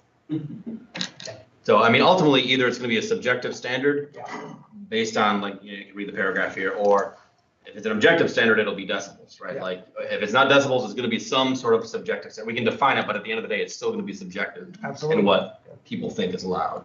But it's still not going to address the complaint of people who are just mad it's happening on a Sunday. Well, is that the unreasonable person? So like. I mean, again, like that's intentional. That's the legislative decision we made, is we wanted people who are near construction, which stretches on for months, to be able to schedule a birthday party on a Sunday and know that they're not going to have, construction activity going on next to them. That's their time when they can do their stuff. And then it's a good compromise, I think. No, I think there's merit to that, to say, all right, hey, we're not going to do any work on a Sunday, or one day, whether it's Sunday or Saturday, just that kind of defining it. But it's pretty clear that the intention of the ordinance was provide a day where no construction would work. It didn't say that. I think the advice we had at the time was we couldn't specifically just outlaw construction. Yeah. So it was a noise ordinance. It was about noise. Yeah. And the intention again was, if you wanted to do work inside on a Sunday, you could do it. If you wanted to do quiet stuff outside, you could do it. It was about noise. We weren't trying to regulate construction. So there's certain activities they could schedule on Sunday. Yeah. Just not. Can you regulate some of the music that my son listens to? You can. Yes.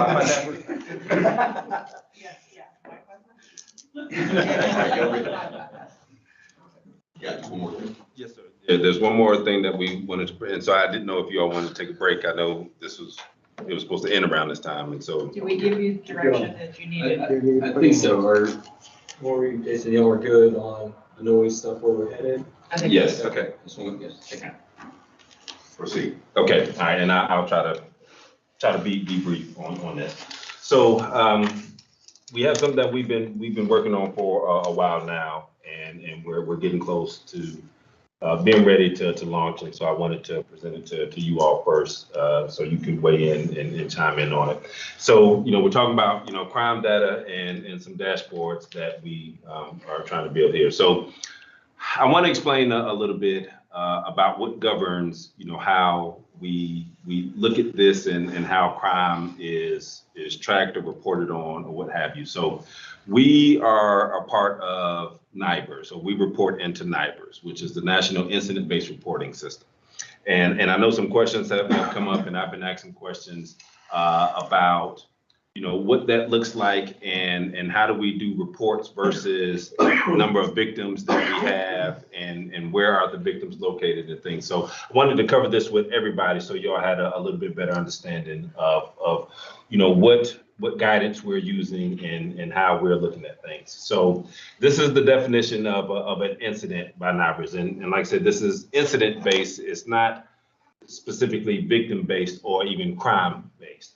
And so it defines an incident for NIBRS reporting purposes as one or more offenses committed by the same offender or group of offenders acting in concert at the same time and place. Acting in concert requires offenders actually commit or assist in the commission of the crime. Offenders must be aware of and consent to the commission of the crime, or even non-consenting, their actions assist in the commission of the offense. This is important because all of the offenders in an incident are considered to have committed all of the offenses in that incident. So we could have multiple offenses in one incident report. And so anybody that's listed as a suspect in there have to be suspects of all of the offenses that's listed in there. Okay.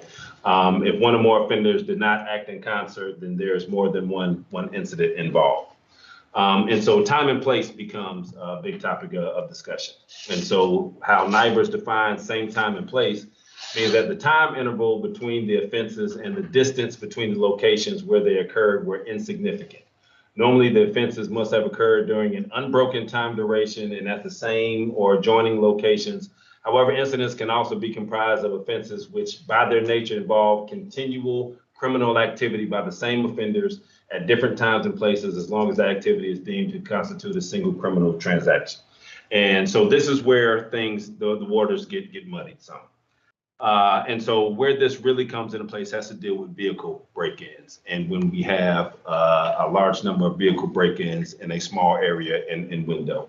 And so looking at this guidance right here, typically, what my expectation would be of our staff in responding to this is regularly what we see. And if you take a block in a subdivision and a car rolls in 3-4 o'clock in the morning, one or two individuals get out of that car and they start at one end of the block, and then the car will drive down to the other end. And then those two individuals may go down both sides of the street, checking door handles, and they go in, and whatever vehicles are unlocked, they steal what they can steal. Then they get to the end of the street, they get in the car, and then they drive off and go somewhere else. And so on that block, you may have 5 or 6 vehicles that have been entered and something stolen from them. Okay, I look at that as one incident per the guidance that we get from NIBRS here. Now, I meant that is a change from how the department previously operated before I got here. That was looked at as each individual incident. My interpretation of the guidance that we get from NIBRS is different from that. And so, so I wanted to explain that part so everybody understood kind of, where that comes from, because the challenge with this system is everybody in the nation reports into this system. And we just spent a lot of time talking just how different ordinances are from people in this area. So every state has different crimes and different things. And so there is no one system. And so the guidance that we get, they're just trying to do their best to have as much consistency in what gets reported into this national database, because this is what reports out crime. You might have heard UCR previously, Uniform Crime Report. That's the old system that we used to report into, and NIBRS is the new system that has taken that over several years ago. So now this I have to show the dashboards from up here. So what we've built out are 2 dashboards so far. One that covers crime, and then the other one covers community policing activity. Uh-oh. Jen? They both say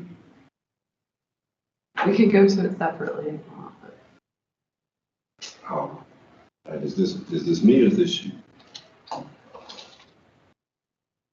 We're getting into that. You're telling us about the NIBRS thing because it may look weird on a report. Is that what you're gonna get at? So not look weird on the report. So some of the questions that I've gotten and received. So when you're looking at crime, and so say if you took the approach where every victim that you had, you did a single report for that victim. One, you're doing a whole lot more reports on it. And so you have more reports in your system. And so if we wanted to put this up on a map, you would have more dots on a map if you broke it up and did it individually. Or if every address, if you took the approach that we have to do a single report for every individual address, it will look different in that space versus, in following the guidance that's given, that doesn't have to be done that way because like I said, typically when you have a cluster of those incidents happen, more times than not, it's the same individuals come and they all hit it at the same time overnight. And so by NIBRS, that's one incident. They're looking at incidents. Now it applies in the reverse also. And so if we had an example, say Sean and I go into a store to commit a robbery. So we're going to rob the 7-Eleven. So we both go in there with our guns to rob. All clearly out of that. We both go into the 7-Eleven with our guns to rob the 7-Eleven. So that's what we're there for. And while we're in the commission of that robbery, let's say I see a female in the back of the store, and now I go off on my own and I sexually assault that female in the back of the store, and then we run out and leave. We started as a robbery now, and it's at the same location, so we're all at the 7-Eleven. But that's two separate incidents. So we would have to do two incident reports right there because we're not committing the same crime.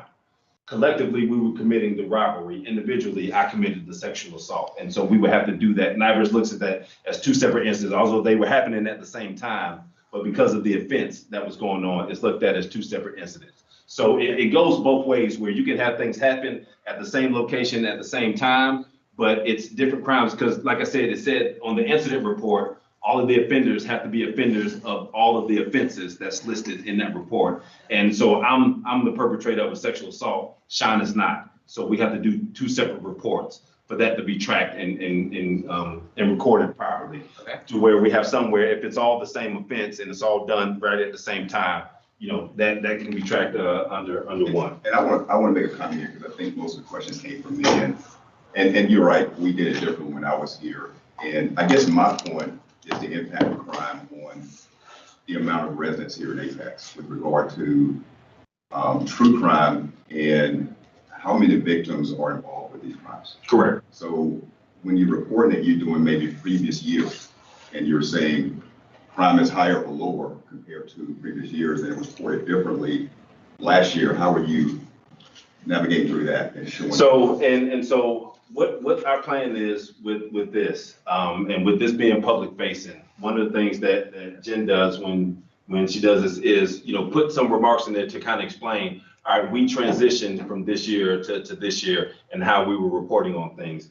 Now, we haven't got to the place yet where we can pull victim information to highlight that. I think Jen is still working some angles to see if that's something that we can do. But even if we can't, to those issues that you raised, we have that information and all that information is captured the same way. We can always look to see the number of victims that we have. And so what we can create on this is a tab, for victims that we can just update manually that can show the number of victims that we have for any crime or total, however we want to see it. We can just add a tab to this page so people in the community, that they can have that to look at to see, the number of victims or anything like that. So and I agree, it's important to capture that information. We're still looking at ways that we can capture it to where it can be a part of what's public facing for people to be able to see also.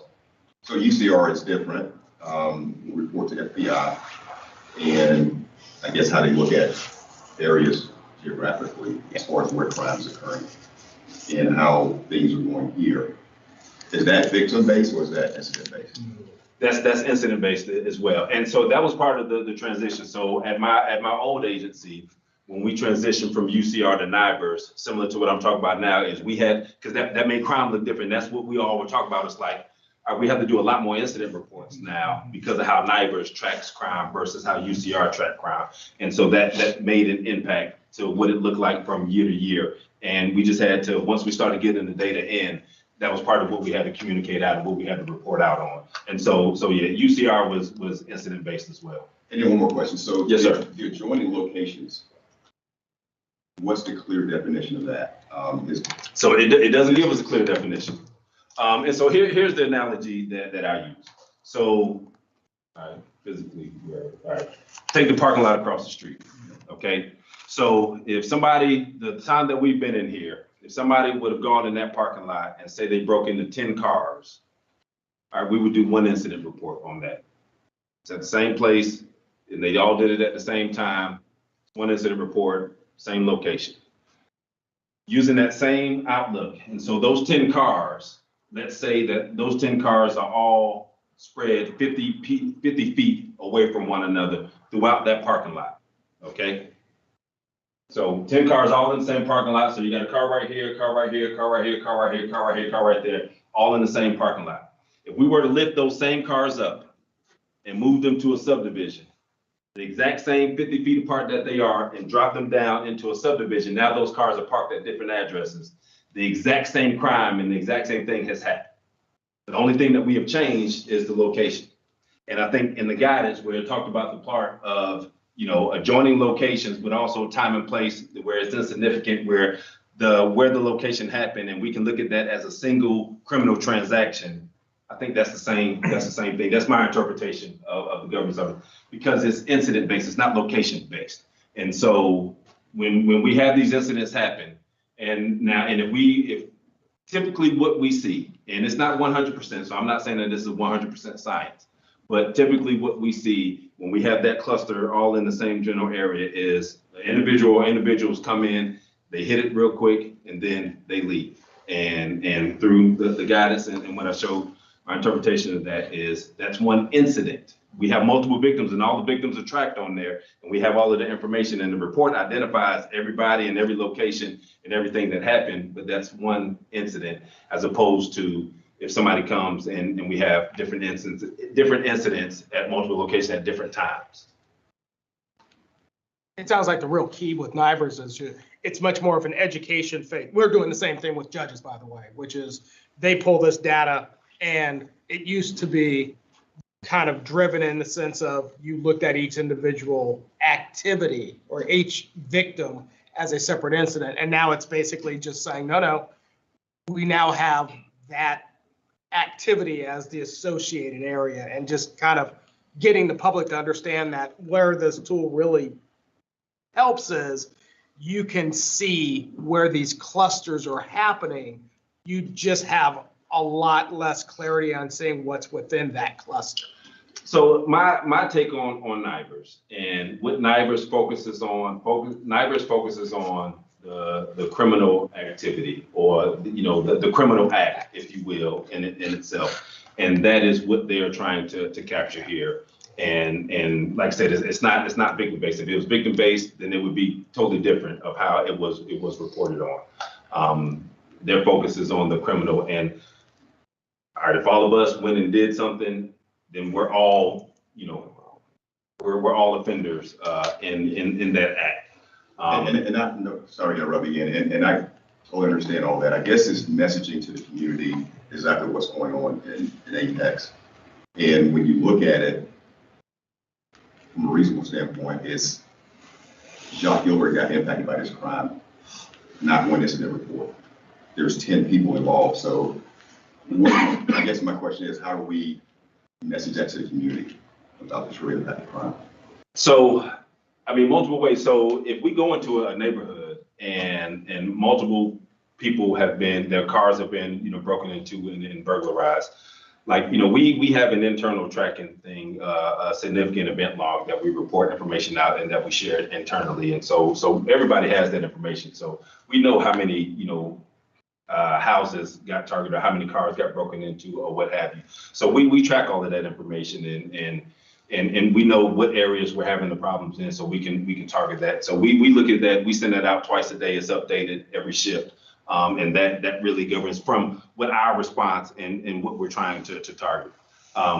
Now, as far as what is being communicated to the community, so currently, we don't have any real public component. We have not a dashboard, but we have a link that people can go to and look and read things that has some real basic information, which that's still active, man. People can go and look at that, but that doesn't go back in time, and that doesn't show people historical data. People can't look at, they can't alter that really with time periods that they want to look at and that they want to see. And so what we're looking to accomplish with this is to be more transparent to people out in the community so they have information at their fingertips so they can look at this stuff. And so some of the things that we know people are interested in seeing, that's part of what our internal conversations are, and looking to see, okay, is this something that we can do that can pull, that we can show it this way, or is that something that we have to update and on a monthly basis, on a weekly basis, to communicate that information out so people understand what's happening and what's going on. Right, it's a concern that, data from, let's say, 2018 is not comparable to 2023 because we're now applying a different roll-up. Partially, yes. I keep going back to prosecution because, and maybe things have changed. I've been out of the game for a while. So let's say the prosecution side, if we have 15 break-ins across the street and we catch a suspect, are they being charged for 15 counts, or are they being charged for one incident? That would be 15 counts, that's still 15 counts, because that's based off of the victims. Right. And so how they're charged is based off the victims. And so the number of victims don't change with how the reports are. And so, the victims stay the same. Yeah, this is just basically an aggregation on. This is just incident based. Yeah, incident based. It still doesn't change in terms of like. Correct. If you and your co-defendant here went into the store, you'd both still be charged with robbery, common law robbery, and then you would be charged with a sexual assault. Correct. Yeah, so the charges are based on the victim. I totally get that. So let's go back to what you just brought up, Councilman Zigman. So report crime in 23, you're comparing it to previous year. You're going back to 22. When did this NIBRS thing change as far as how we're reporting it? Was that 22 or? To be clear, the 21, I think, is when the most, I think there was some in 19 and 21, 19, they made some changes. We've been doing incident-based reporting since 2006. So NIBRS like a federal changed, but as far as like Apex, and not every agency in the state is like this, Apex has been doing incident-based since 2006. Using the same definition. I think the concern is that we're showing a drop in incidents where in reality, it may have been the same number or even higher, right? So it's like, but if we followed the same methodology since 2006, then that concern doesn't exist. Right. Right, and I think that's, just coming out of the election campaign recently, right, there was a lot of like shade being thrown around in terms of how safe or unsafe Apex has become under our leadership, right? And some of these crime stats were being used as an example, right? And so I think the question on the table is like how comparable is the data from 2 years ago to today, or 4 years ago to today? And if you're saying like, listen, the methodology has been identical, we've been doing incident-based reporting all along, we have our answer, right? But if there was a change at some point, we want to articulate, okay, here's when the model changed, right? And either make our historical data comparable, or say, okay, here's kind of how you bridge from the new data to the old data, so that we have a more transparency in terms of how these numbers are being presented. Yeah, that's what we would have to do. Is say that is you would have to have a 2000 whenever your change made. We would say that. So what was the change that was made? Because I thought I heard you say that we haven't changed it. Yeah. So here, the change that was made is when I got here and when I started looking at things and when we started talking about things, I had a different assessment and interpretation. And I showed you all the guidance and explained what my outlook of it was. And it was different than what it was previously before I got here. And so we started changing how we did the reports and how we did the incidents and using the guidance that comes from NIBRS. So previously you said that 6 car break-ins in a single street would have been reported as 6 different incidents. Correct. And right now we count it as one. Yeah. Yes. Right. So it's always been incident based. It's just a matter of what constitutes one instance versus. Right. Correct. So we reported we were doing 15 separate reports up until Till I got here. 2021-ish. Yes. And your interpretation is this is how Yes. NIBRS works. This is how everyone does. Yeah, and like I said, those are, what I showed earlier were the definitions and the guidance from NIBRS, and so that's what I'm working off of. So this is not Jason Armstrong's, outlook on things. This is me following the guidance that comes from NIBRS. And did that significantly alter our reporting data across that period? Like, is there a noticeable drop because of the change, or is the reports that this applied to? So a couple things contribute to that. And so, so when we talk about, crime rate and things, so crime rate is based off, your population. So we could look at 5 years ago, or heck, we can look at 3 years ago, before I got here. So our crime rate could be one thing, but just looking at the number of incidents or just looking at the number of victims does not give you your crime rate, because you have to factor in the population with it also. And so what increase of the population did we have, which that's been one of the big things here, is we have a lot more people here, we have more going on here. And so those numbers, you have to factor in what is the ratio, and that's part of, some of what we try to look at and breaking down and looking at the crime rate and things, because it's not going to stay consistent the same. And so we could have 50 more incidents or 50 more victims this year than what we had last year or 2 years ago. But we could, and we'd have to run the data so we can get this information for you all to look and see, all right, what actually was the crime rate and how was it impacted when we're looking at the population, and whether or not it actually went up or stayed consistent or went down. I think that the main concern is that have we somehow artificially kind of lowered our crime rate or incident statistics, or is the volume in change immaterial in the larger reports, right? So if there's been 100 different incidents, right, and one incident is now being counted as, or what would used to be 5 incidents is now being counted as 1. Okay, we go from 100 to 96.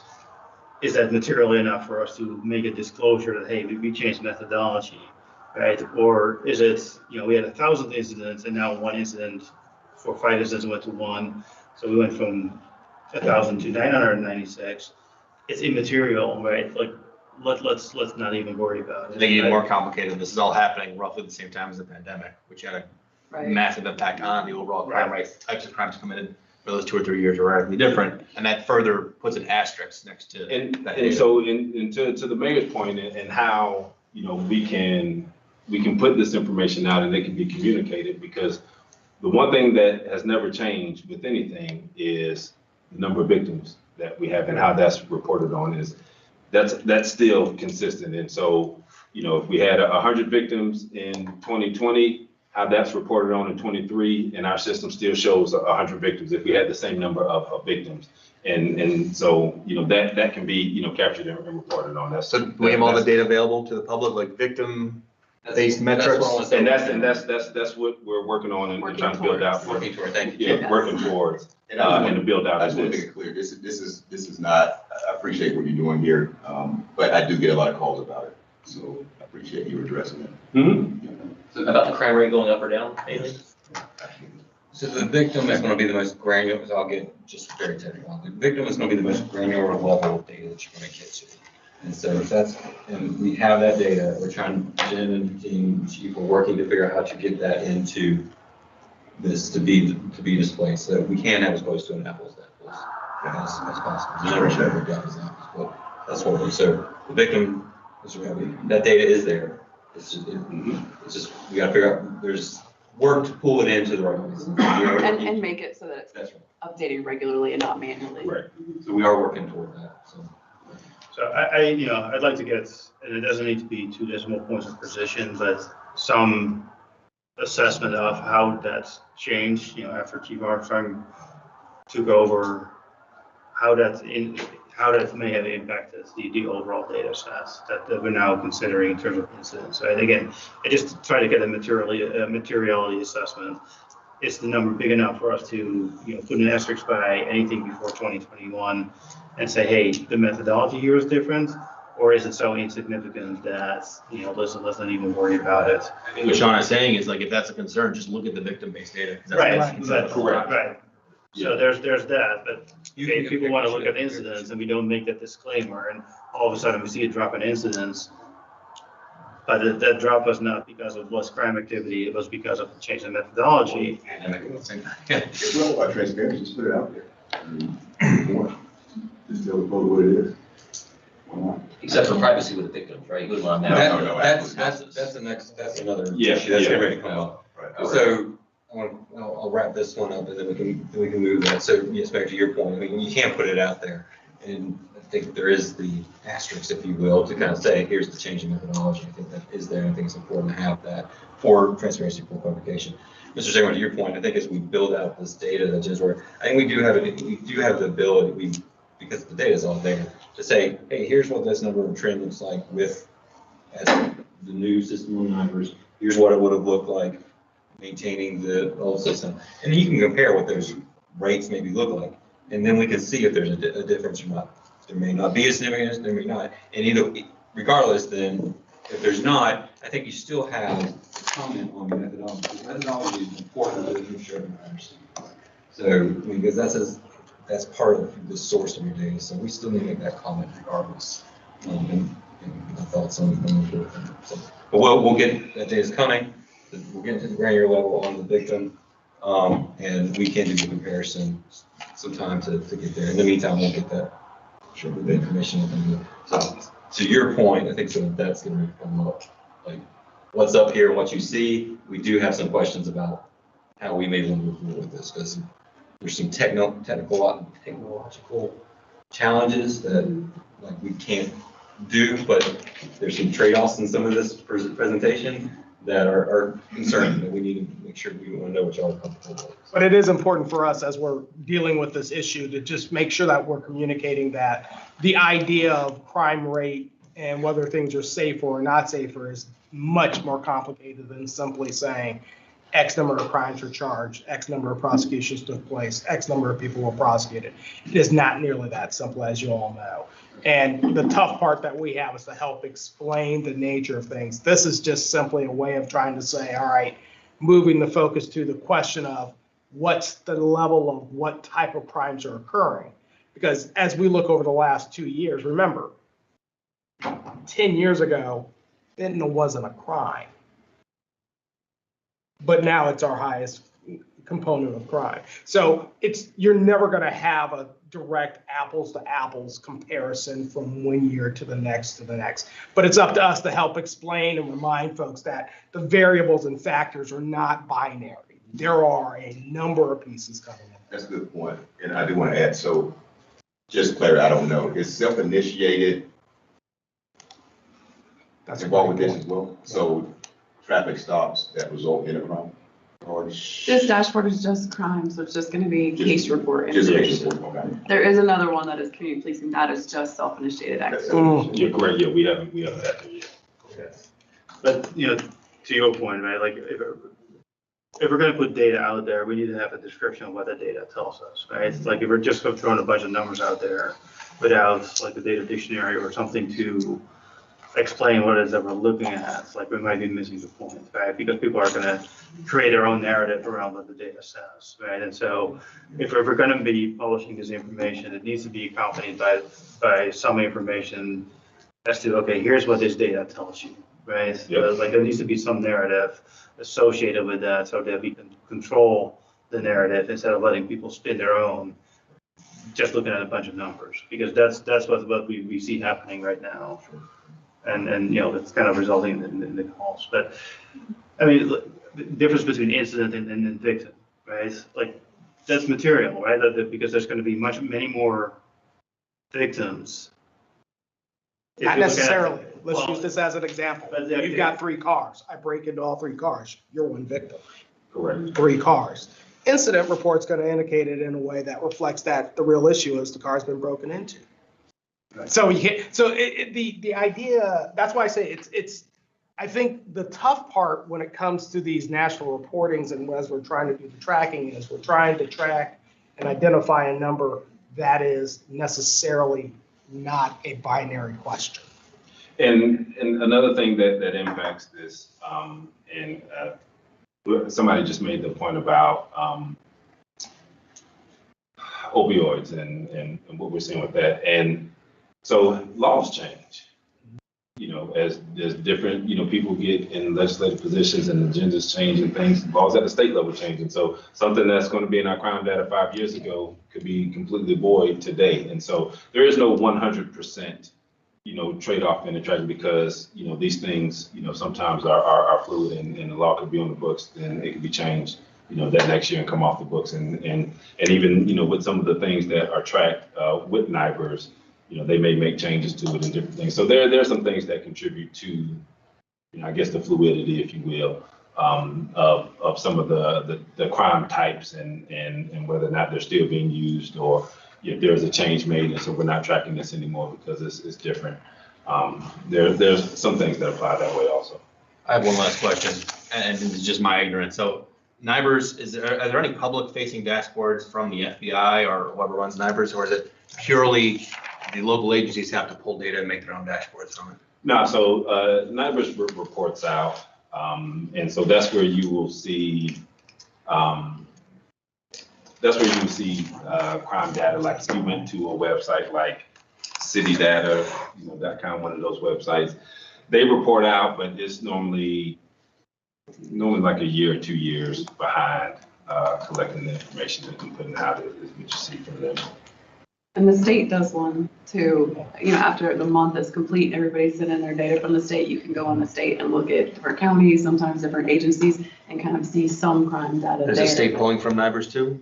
We send it up to the state and then the state pushes it to the federal government. And it's all NIBRS based. Like, yeah, we have to be in compliance with the NIBRS.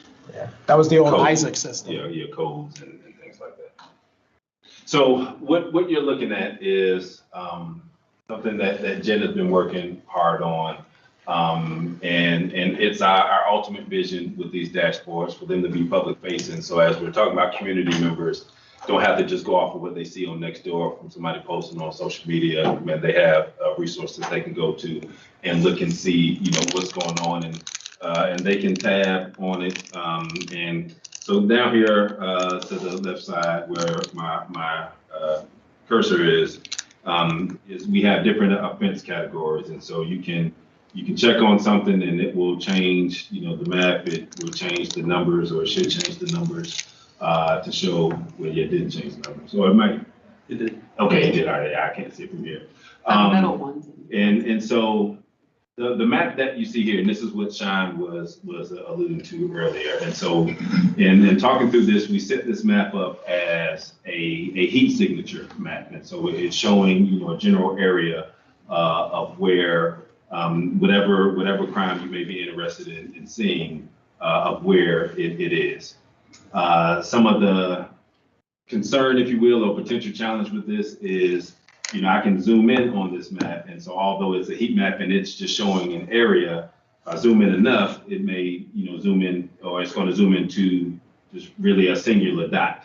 And now that dot may be the exact location where an incident happened. It may not, because it's set up to be an area heat signature. But if I zoom in enough, you know, it's going to give me a location. And some of what we have talked through, you know, internally about this is, you know, with some of the crimes and some of the crime data, some of these are really, you know, sensitive things. And so, you know, would we want to restrict, you know, some things that are reported out on this, or, you know, just for some of those sensitive things that we would need to take into account and wanted to make you aware of so you can provide some insight and some feedback on, you know, as we build this out to get to the point where, you know, it would be public facing.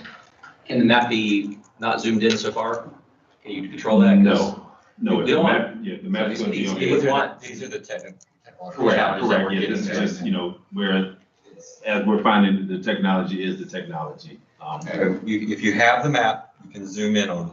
Yeah. You have the, People will do that. over here, Right? it's gonna, people like the map, whatever, but there's very sensitive things. So the question really becomes, do you want the map? And if you want the map, do you want to take off any of these categories over here? Or do you want to have full access to seeing the numbers for the different types of crime? But if you do that, you're leaving the map and leave the map in place. Now you're allowing people to, I mean, we want to be aware, cognizant of. Is this data public record technically? Like, I'm guessing like some of these like domestic violence, for example, like, can someone say, I want to pull a request of all the domestic violence? Yes, It's it's worth. still, yeah, they can still get that, but it's different than us showing them. So if you're. I agree, I was wondering. Right, yeah, if you wanted to take it off of this, people can still get that record and still see it. We're just, you're not going, if someone wanted to see the trends or whatever. it's not on Can we simply group them into higher level categories, so we not make them so specific? We can, but then we'll probably get rid of the ability to have all, like, we could do crimes against property, crimes against persons, and crimes against society, and just have on those 3 categories.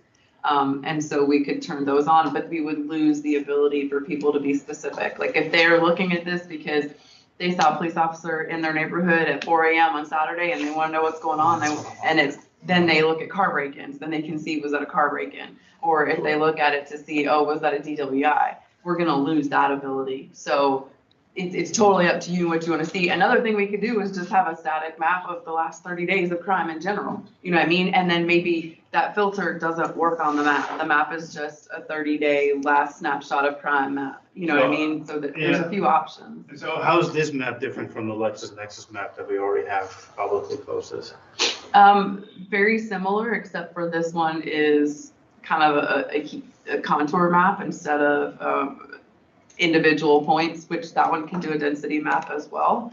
But that one would have a block range, and it would have an address, and it would have a block range, and it would have a crime type, and an incident number. Because I can zoom in there and look at a property residential burglary, and it gives me, the exact location. It gives you the block range, yes.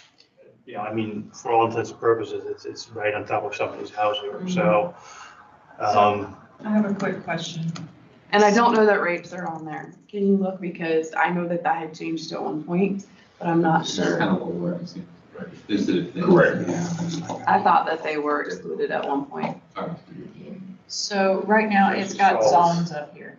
Am I reading that correctly? Those are police Yes. zones. Could we group things by zone? That way it's not specific. We could, That way, well, Why don't you I, do I, so I'm. Not just showing the map, you're talking about yes, the map. on the map. I mean, if you click on the So zone, we it's click gonna it, show so, it now. yeah, we It's can gonna- change it and it will change to that zone, but But if you it's- pick the individual. It's working off latitude and longitude data, so it's still gonna put a dot essentially. I mean, it's not putting a dot because it's a heat map, but it, a contour map on there, but it is using the latitude and longitude off each incident to define that heat map, so to speak, to drive them out. Sexual assault is in here as an option. Yeah, so I think rapes and sexual assaults we don't report on there was my understanding. Just to protect the integrity of, of the victim's information. But it's in there as an option to filter on, like sexual offense, sexual assault. They do have it. Yeah, you can filter on it. And when you do that though, it shows a block range, it does not show the victim's address. And now it may look like it's mapping to someone's house specifically. My understanding was that data's, changed a little bit so that it maps somewhere in that range, but it does not necessarily map to that victim's specific address. And I don't run the mechanics of that though, so I can't. I do think it's a good question for us to ask with regard to the level of, I think it's important for folks to know, hey, if there's a crime spree that's happening in, say, Salem Village, they want to know that. But I think that there is a real fair statement to say that if we put the exact address of the person who was robbed, we're essentially kind of saying, all right, this is another easy target for you.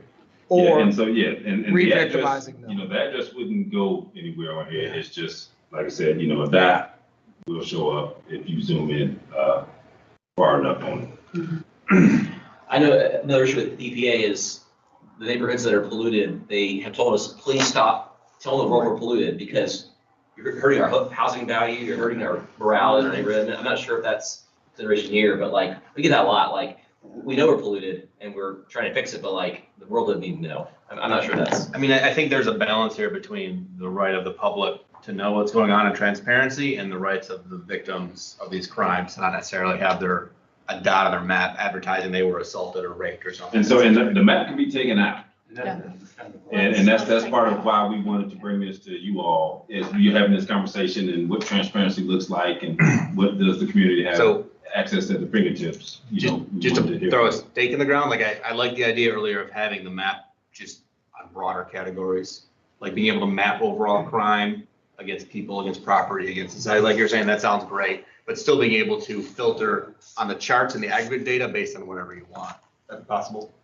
Right now, no. That- We have that chart and the map. Technical and- capability is not quite. Yes, correct. Well, it would be two separate pages, right? Because right now, that filter category affects all your widgets. Whereas if you were to put the map on a different page, you can have a different filter that's just. Correct, and that is something that we've talked Just about. take more time to do it. Yeah, I mean, we could have a page that was just a map and just property crimes, persons crimes and society. So you have your detailed stats with a detailed filter list, and then a simplified, more aggregate level with a map. So Is that something that? Say that first part again, that you said with the map. What was the first part? the first part is like, you have your bar charts and then your grids with the more detailed. On this hit. On this, right, Then and then another page. another page with a map where you have your roll-up categories. That's doable. I just want to say thank you for the map, but that's not what I was looking for, but thank you, Spire. The whole thing is Spire. I appreciate you doing it. All I was looking for was the numbers when I, What? set up.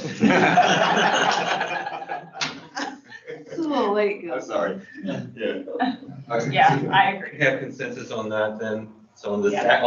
as we disaggregate everything, remove the map, remove that, the police have their tools they need. Right, yeah, they have. So I want to go ahead, and so we'll work toward them building, for the map, for the transparent public piece, it'll be aggregated into those three categories, and just give us some time to work with that.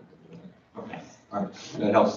Thank you for that discussion, because we're trying to recognize that balance of victims' rights and, Mr. Katie, too, more people. I testified. You don't want to stick because of one thing.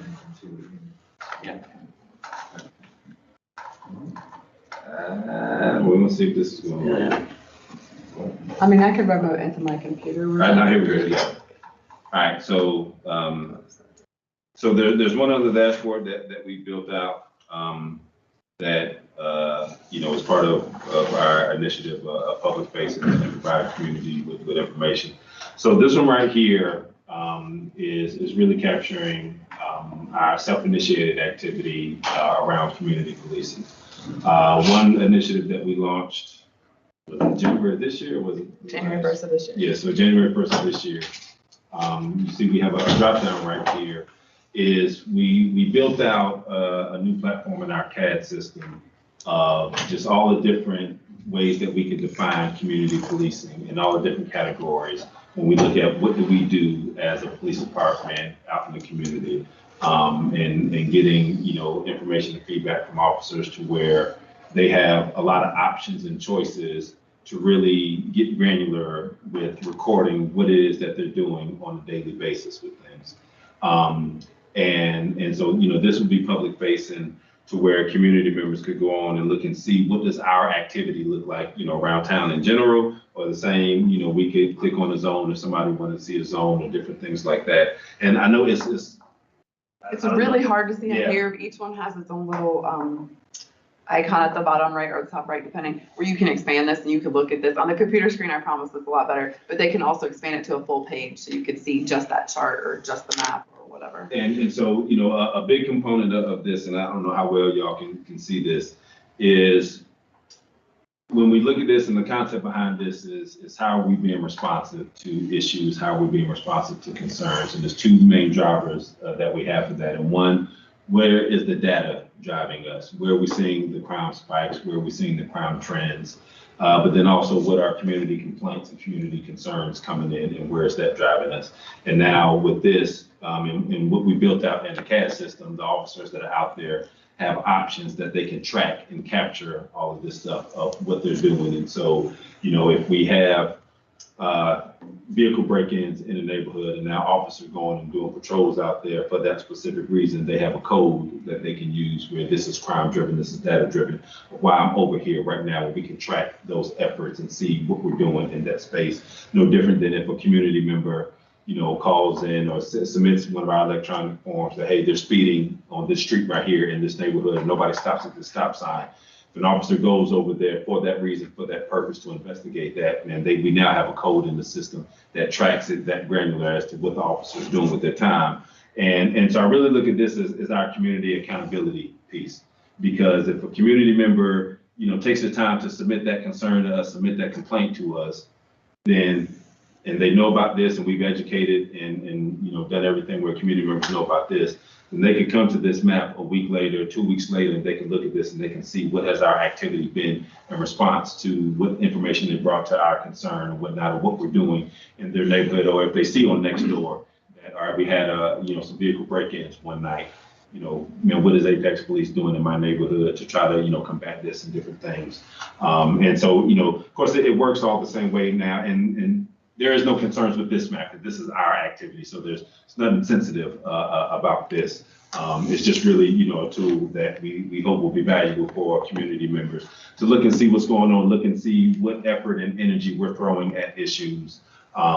Whether it's traffic related, so Mayor, I know you brought up like traffic stops earlier and stuff, and so we have a traffic component built out into this with the same mechanism. If we go to a neighborhood because of traffic complaints, that's tracked one way. If we go because we're having accidents in that area, we're doing initiatives there, that's tracked a different way. But still, what are we doing to combat some of the issues, whether it's crime related or whether it's quality of life related, in a way that we have to communicate that, back to the public and to the community at their fingertips. And so this is the other side of what we've been working on. So the crime side, but then also reporting out on the community policing side and what our efforts look like in that space.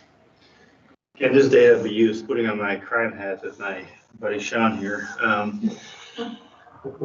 If I were to scroll through this on a day-to-day basis, right? I'll take the month of October and say, okay, and if you guys are on a patrol schedule, right, and I see that every Monday, every Wednesday, every Friday, there's a patrol car coming through a certain neighborhood, but never on Tuesday and Thursday. Can I use that for all the wrong purposes? Yeah, you could try. Yeah, all information could be looked at. Right. If somebody is intentional about trying to, do something negative, do something bad. The thing about this is this is not tracking, this is not all of our movements and all of our actions. Right. These are specific things that we have identified that falls up under the umbrella of what we're trying to accomplish from community policing, standpoint of things. We have no, officers aren't able to track every street that they drive down and what they're doing, because, that would be, this is specific to when we are targeting things, related to crime or related You to. went somewhere for a specific purpose. Yes. Or, what community events the officers are participating in. At the end of the day, this is a way for officers to get credit for the work that they're doing, because we're able to see it and we're able to quantify it. Where back when I started, decades ago, back when the mayor started, the only thing that we tracked were the number of tickets that you wrote, the number of arrests that you made, the number of traffic stops. That really was the only thing that we had to quantify. This is an effort to quantify community policing. So what's going on third shift on Tuesday, man?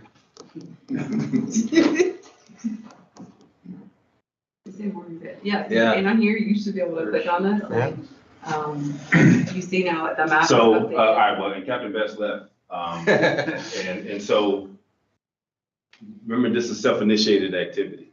And so with our schedules and our schedule overlaps, Tuesday is when we have the most people here. And so that's why Tuesday is the highest number. So going back to the question I didn't answer, self-initiate traffic. If someone stops a car and it's a DWI, they get an arrest, that's a crime. Yeah, that doesn't count for it, is it?